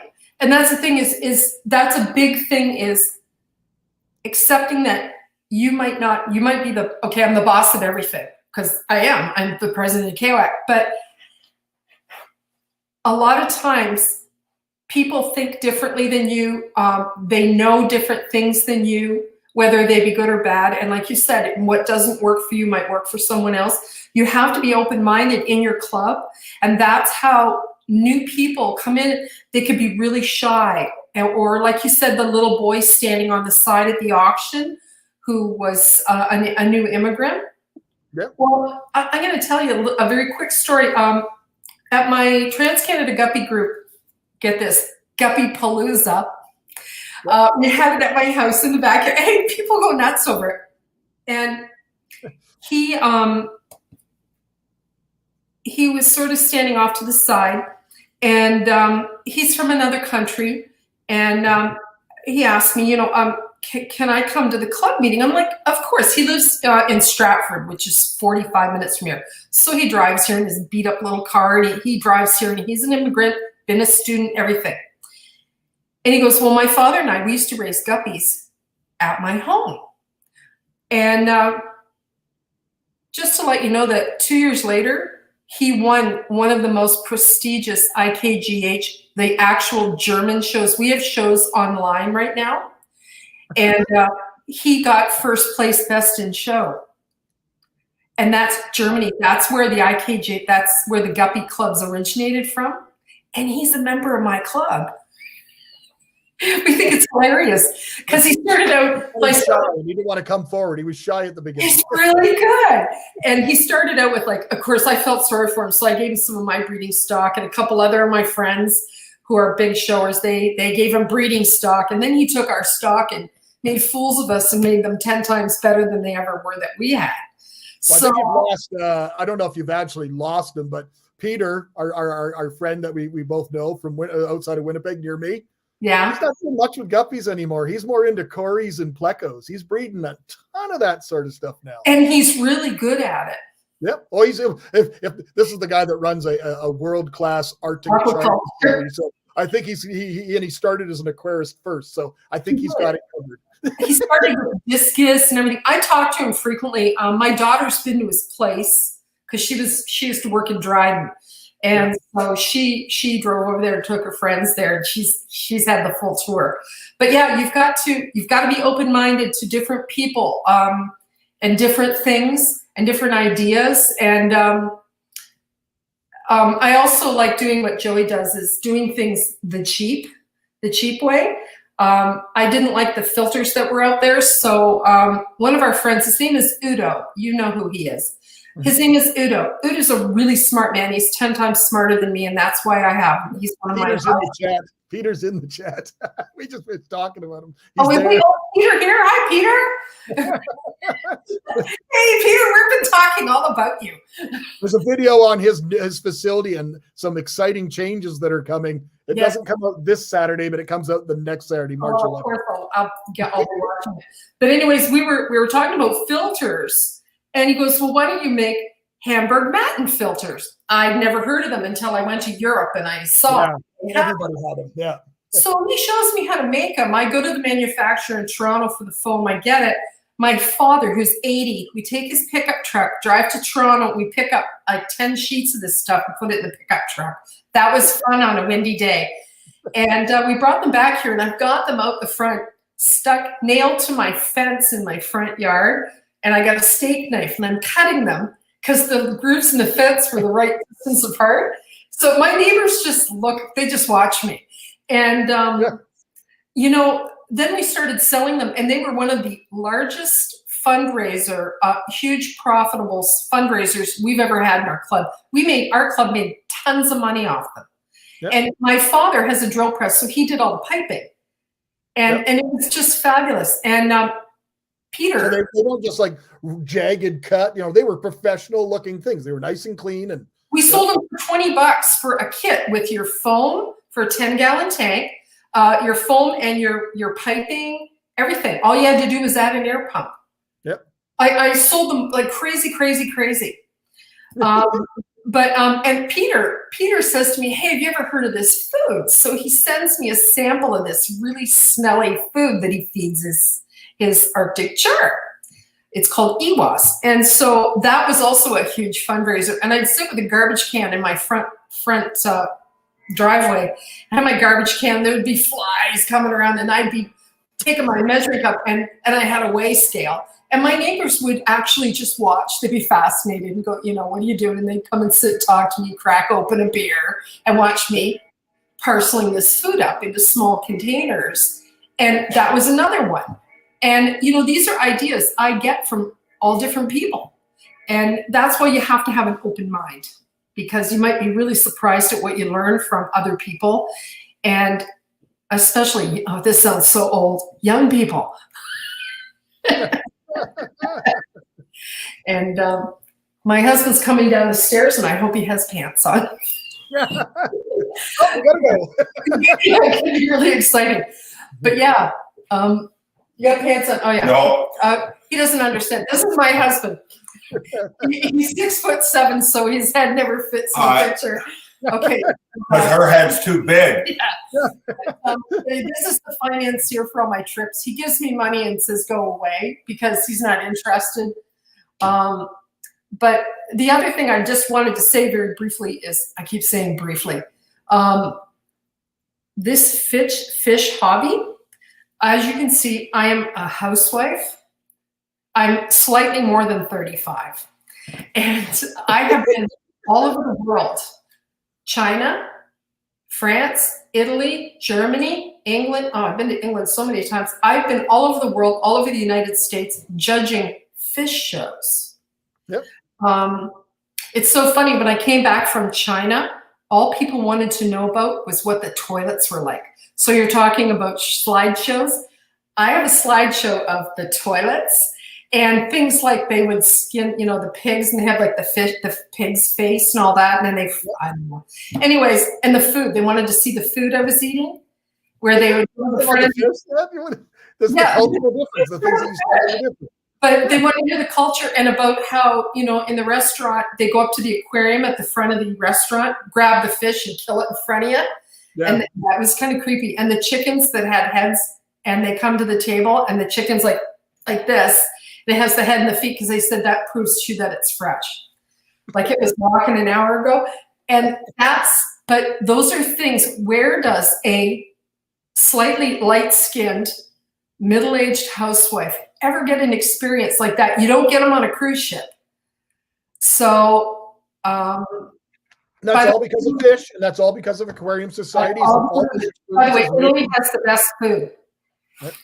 And so it's something that you can learn from other people, other cultures that you had no idea existed, or that you would never be exposed to. And that's what you get from it. It's a tremendous hobby. And then what I tell my neighbors is, they don't bark. Most of them don't bite. When they die, you throw them out in the snow, or you put them in the garden or in the freezer till garbage day. Like, they're really easy pets to look after. They have pretty basic requirements. And I've been doing this since I was 9, and I'm over 60. So, I've been around a long time. And,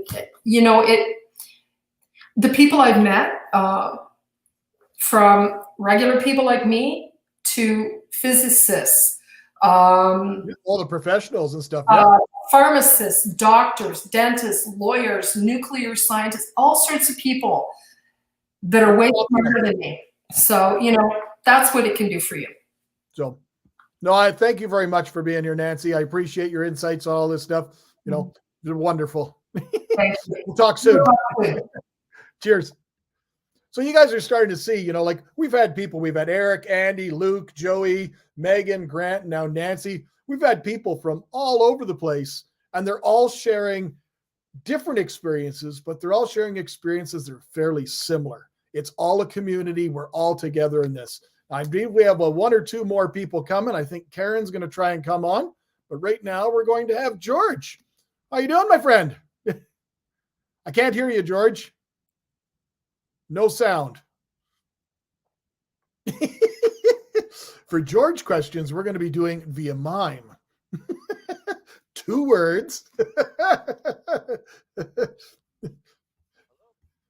So I'm hoping, still can't hear you, George. Nothing at all. I heard a click. Oh, it says you're muted here. Your microphone is muted. I see that. Can you hear me?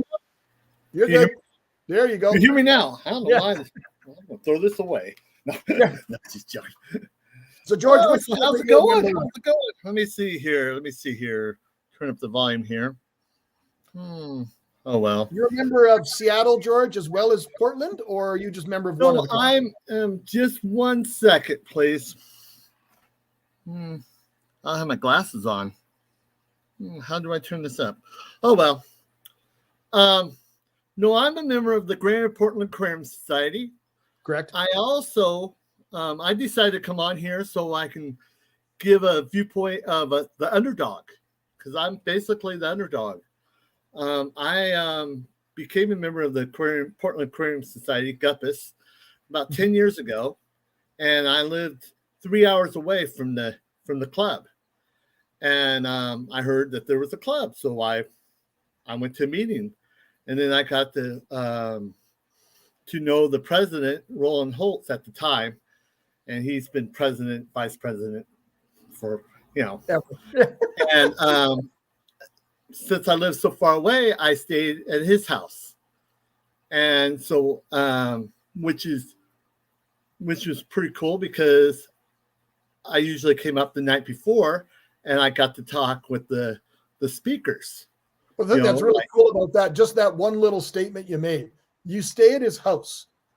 The only connection you have with this individual is a shared passion of tropical fish. These are people that you would never normally meet. You probably would never meet them otherwise if it wasn't for the Aquarium Society.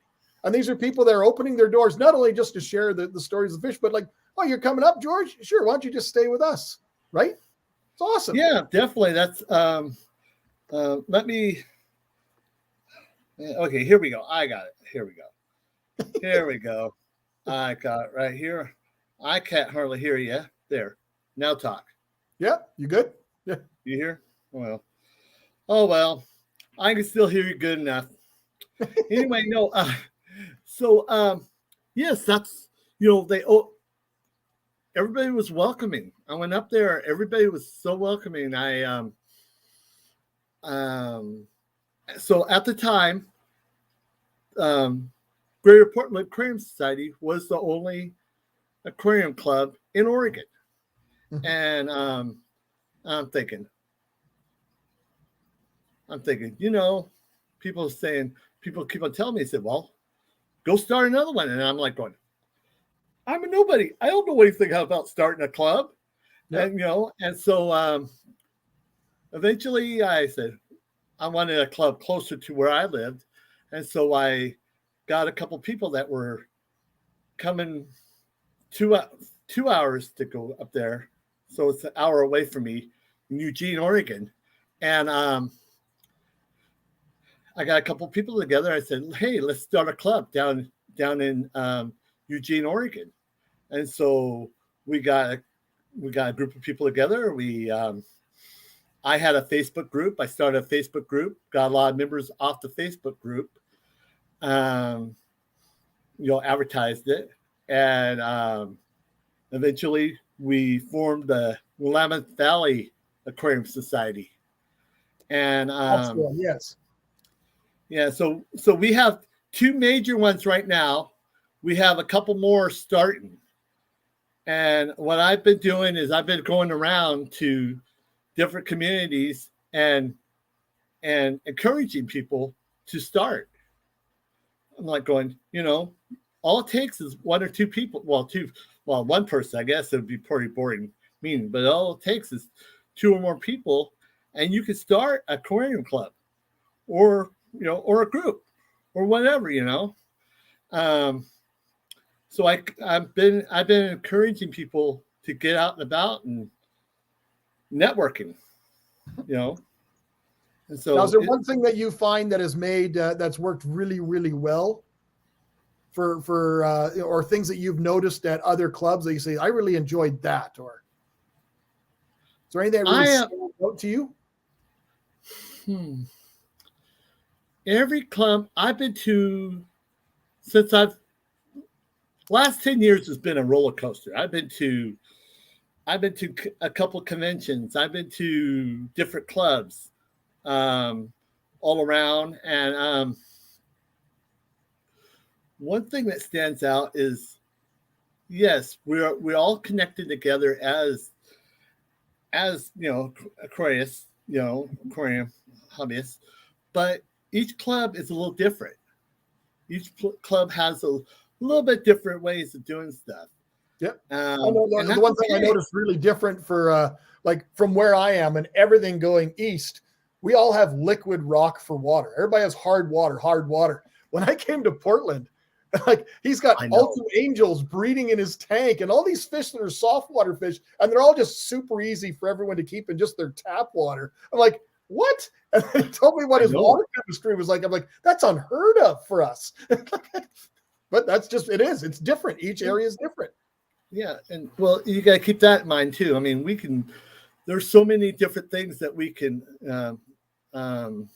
talk about. I mean, we could go down rabbit holes on talking about aquarium stuff. I mean, you guys have been going down rabbit holes, but I'm trying to keep it focused to the topic at hand. Well, but still, there's so much, but it's not really complicated. You know what I mean? There's a lot to learn.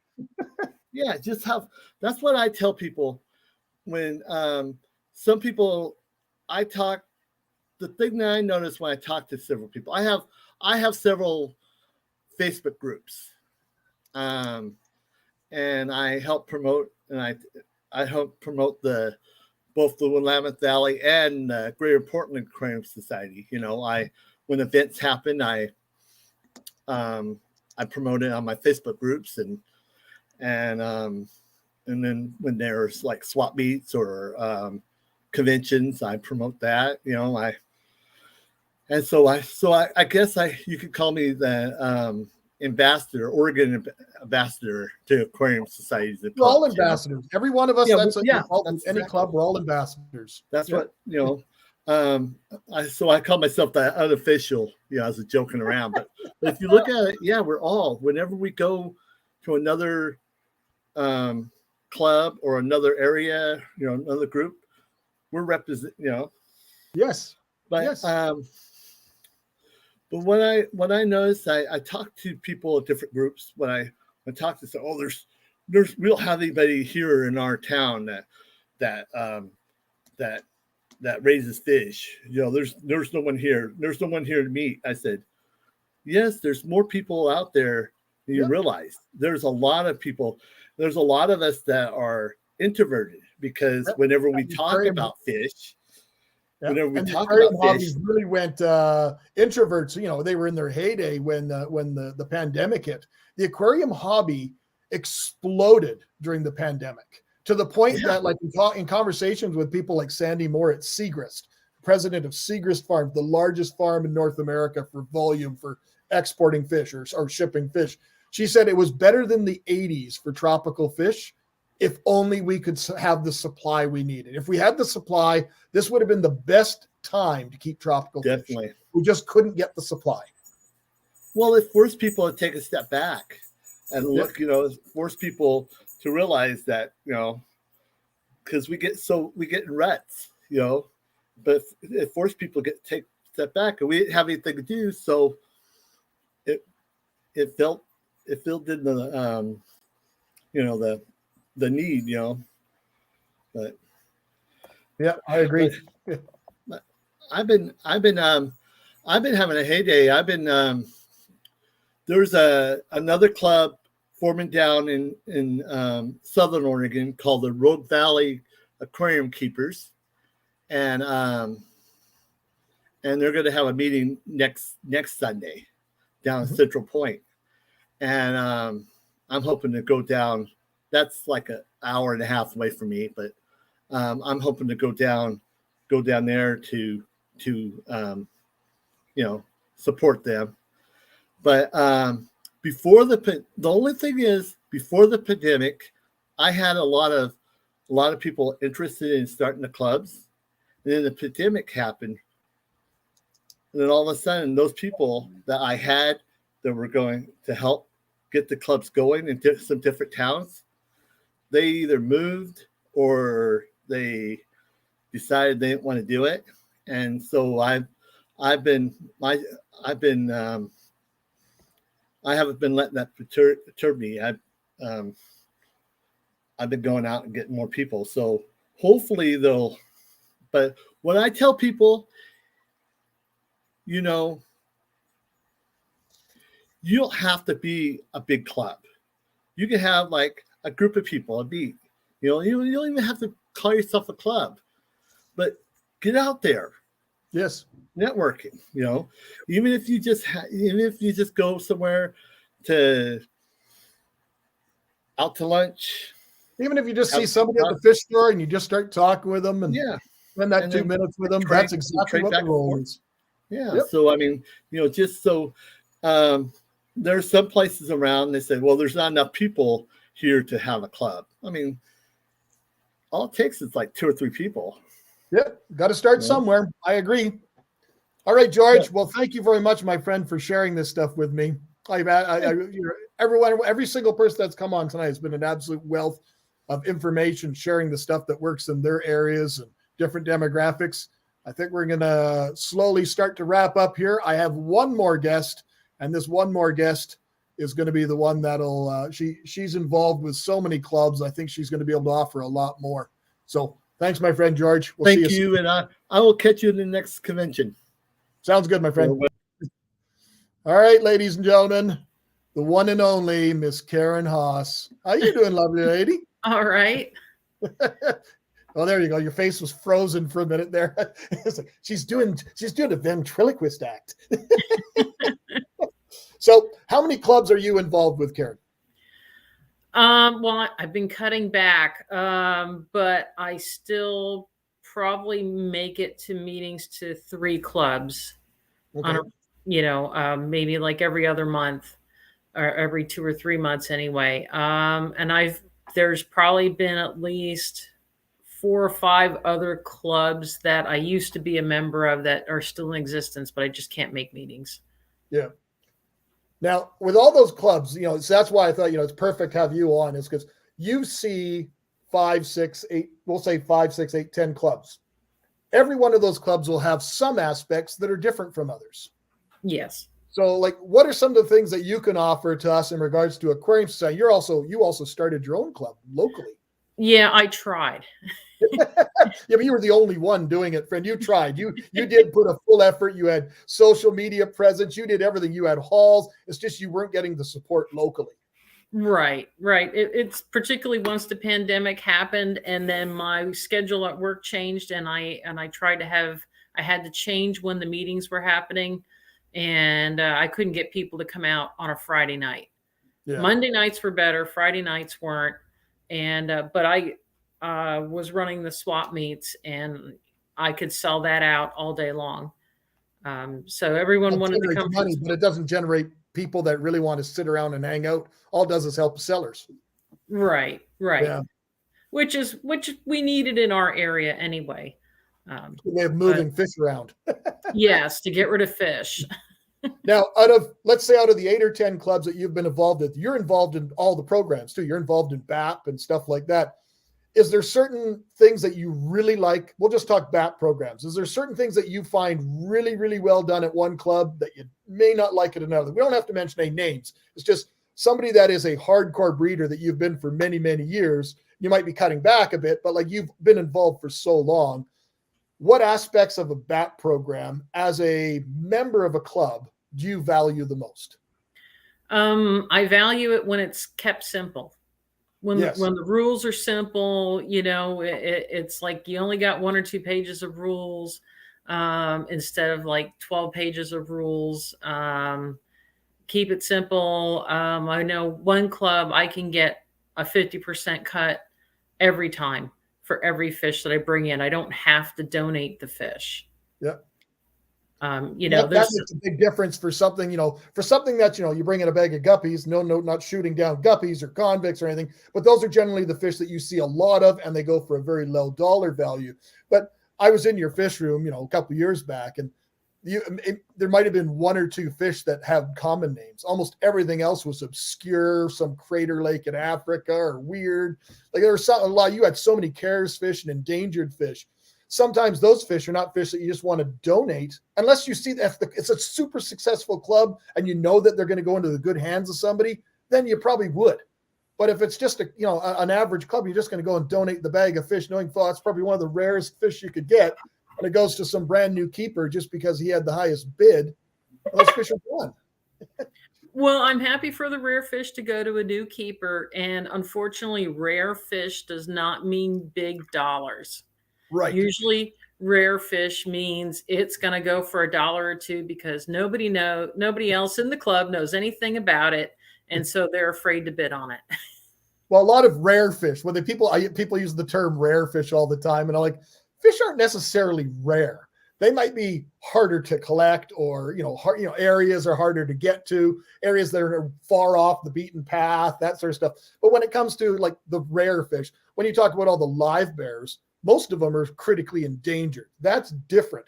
When it comes to rare in like the cichlid world, it usually means they're horrible fish, right? You get these fish that are just horribly aggressive, way too big, or way too mean, or something. And Or that's too that plain, or too ugly, like a stomatopea.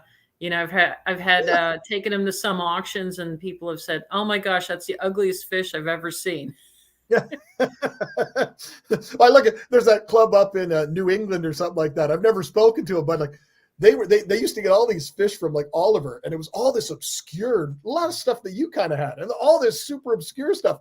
Most of it is gray and drab and mean. Like, yes. I remember in what was it, 92 ACA, I think it was, in Minnesota, 92, 93. And I remember that's when Victorians first kind of came on the scene. And I remember bags of them going in the auction for like a pair for like $300. And then the next year at the ACA, there was all these Victorians, a buck a bag, because they were just like rabbits the way they would breed, and everybody had them. Well, I mean, I've gotten stuff from Nika, went up to their auction and no one was bidding on it, and I call them mercy bids. And for $1 or $2, I brought home the bag. I raised them up. I got my BAP points and had to move them on to another, someone else. And it was fish I wasn't even prepared to take. Had to put totes on the floor when we came home, to try to house these things. And then hopefully, some of them, it was like, okay, I'm going to take them home. And I know that there's another club meeting somewhere else the next week, and then offload them somewhere else because I didn't have the room. Well, that was the nice thing about all those clubs in all those areas, from going from the East Coast way up north and then going down that whole side. There's so many clubs, and there's such a variety of fish. Like I could go to any one of those clubs and find 6 or 8 fish that I've probably never even seen in a store before. And they're just there. It's just because there's just so many people in those areas. And with someone like yourself that breeds them, got them here, moved them here, moved them there, moved them there. And everybody's doing that, all the hardcore fish keepers in those areas. That's awesome.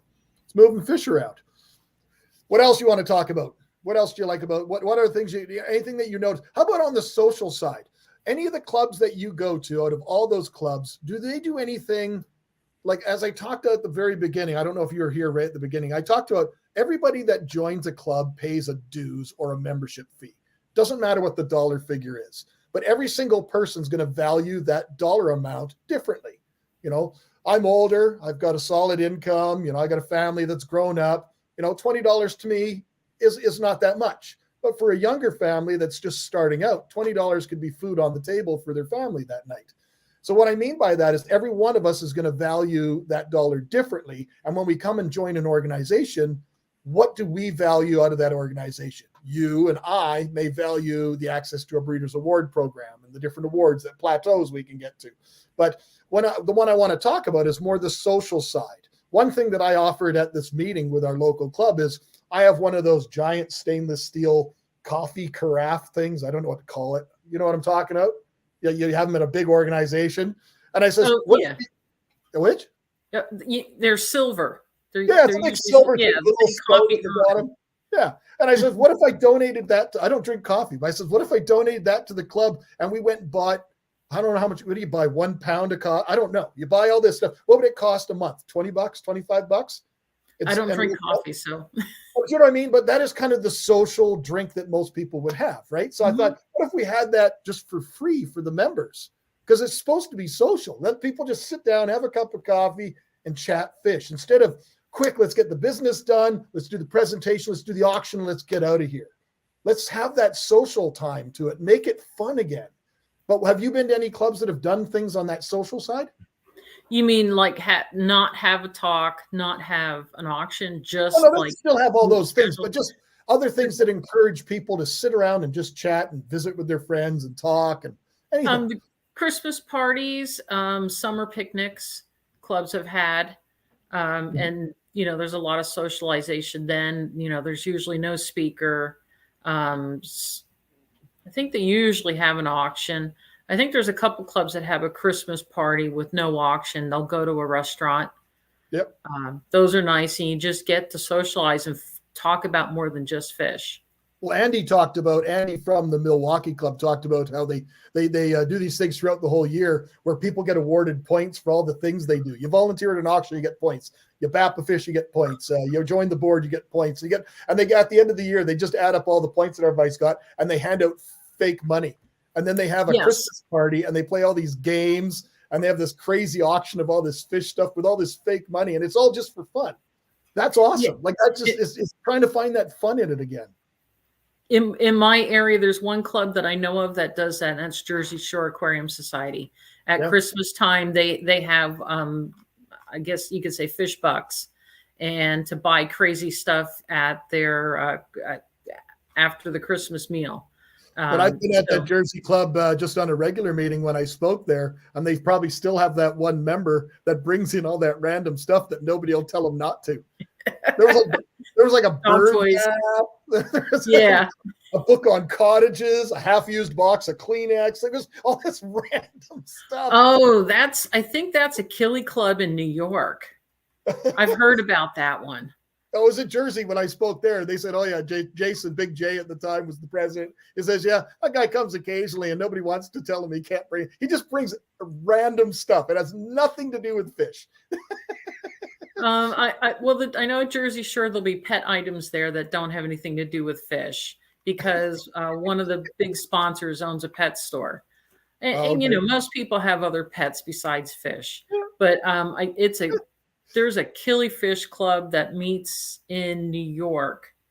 And they bring in crazy random stuff for their auction. I've never been to the meeting, but I've heard about it. I know that there's a club that's very, very successful. It was a huge club for a long time and then slowly started kind of petering away, almost out of existence. And then about 4 or 5 core 5 members or so brought it right back up. And that's the Chicago Club. The Chicago Cichlid Association is an incredible club now. And they do these great swaps. Anybody, anywhere in that area, Milwaukee, they all talk about the swaps at Chicago and how good they are. But the other thing they do is they do a rare fish auction. And the rare fish auction is they're reaching out to all these suppliers of fish. And I'm sure they reach out to like Kevin at Tangled Up and maybe Dan at Coda and stuff. They're reaching out to all these places and they're getting all this really wild stuff. They're getting wild caught and rare stuff. And they promote every single one of those items on social media and through their web pages or whatever else about every single fish and every lot there's going to be. And they get a massive turnout for this thing. And that's awesome. The Live Bearer Club out that way does the same thing. And I've mailed fish to them a few years in a row. Well, that would be Rick, because Rick's one of those 5 or 6 people that is driving that whole club. They do awesome stuff. Yes. So, no, that's awesome. Thank you very much, Karen. You're welcome. Lord, nice seeing you. You too. I'll see you next time I'm on the road. Okay. Take care. Bye. So there you guys, we're sitting at an hour or 2 hours and 28 minutes. We were probably about 5 minutes late before people kind of figured out what was going on. I think we've covered an awful lot of topics. We've covered social media. We've covered newsletters. We've covered different award programs. We've covered all the benefits, the social purpose, everything. We've had a lot of incredible guests from all over North America have come on and kind of shared some insights. I sure hope that at least everyone here was able to take one or two things out of that and say, you know, I wonder if that would work for my club. And if by chance you're somebody that's joined tonight and you don't actually have a club in your area, please reach out to me. Either leave me a comment on one of my videos or something like that. Say, hey, Biggs, I'm so-and-so. I was in your chat and we were talking about this. I'd love to, you know, maybe I can help you find a way to get it. Rachel O'Leary, a dear friend of mine, pointed out that Amazonas Magazine has a full list of all the different clubs that are in the United States that are organized. And for myself or Nancy in Canada, we can easily get you acquainted with anybody here in Canada. But as like my friend George mentioned, you know, there's nothing stopping you from starting one yourself. We can start off small, the same way that I started out with a group of 8 friends. We were passionate. We sat in the basement, staring at fish, sharing fish, and we said, we need something more. And that's where it all started. As long as that seed gets planted, and hopefully we've planted that seed tonight for some of you, it can blossom into something absolutely beautiful. So I thank each and every one of you for staying here. I'm going to be leaving this live video up. So if anybody wants to share it with other clubs, I think I might try and edit it to remove that 2 or 3 minutes out of the beginning. I don't know how to do that, but we'll see. But if anybody wants any help, any questions, feel free at any time. Myself, and I'm sure several of these people that you've met tonight would be more than happy to welcome any questions and help you guys out. So as always, my friends, thank you kindly for watching. Until next time, take care.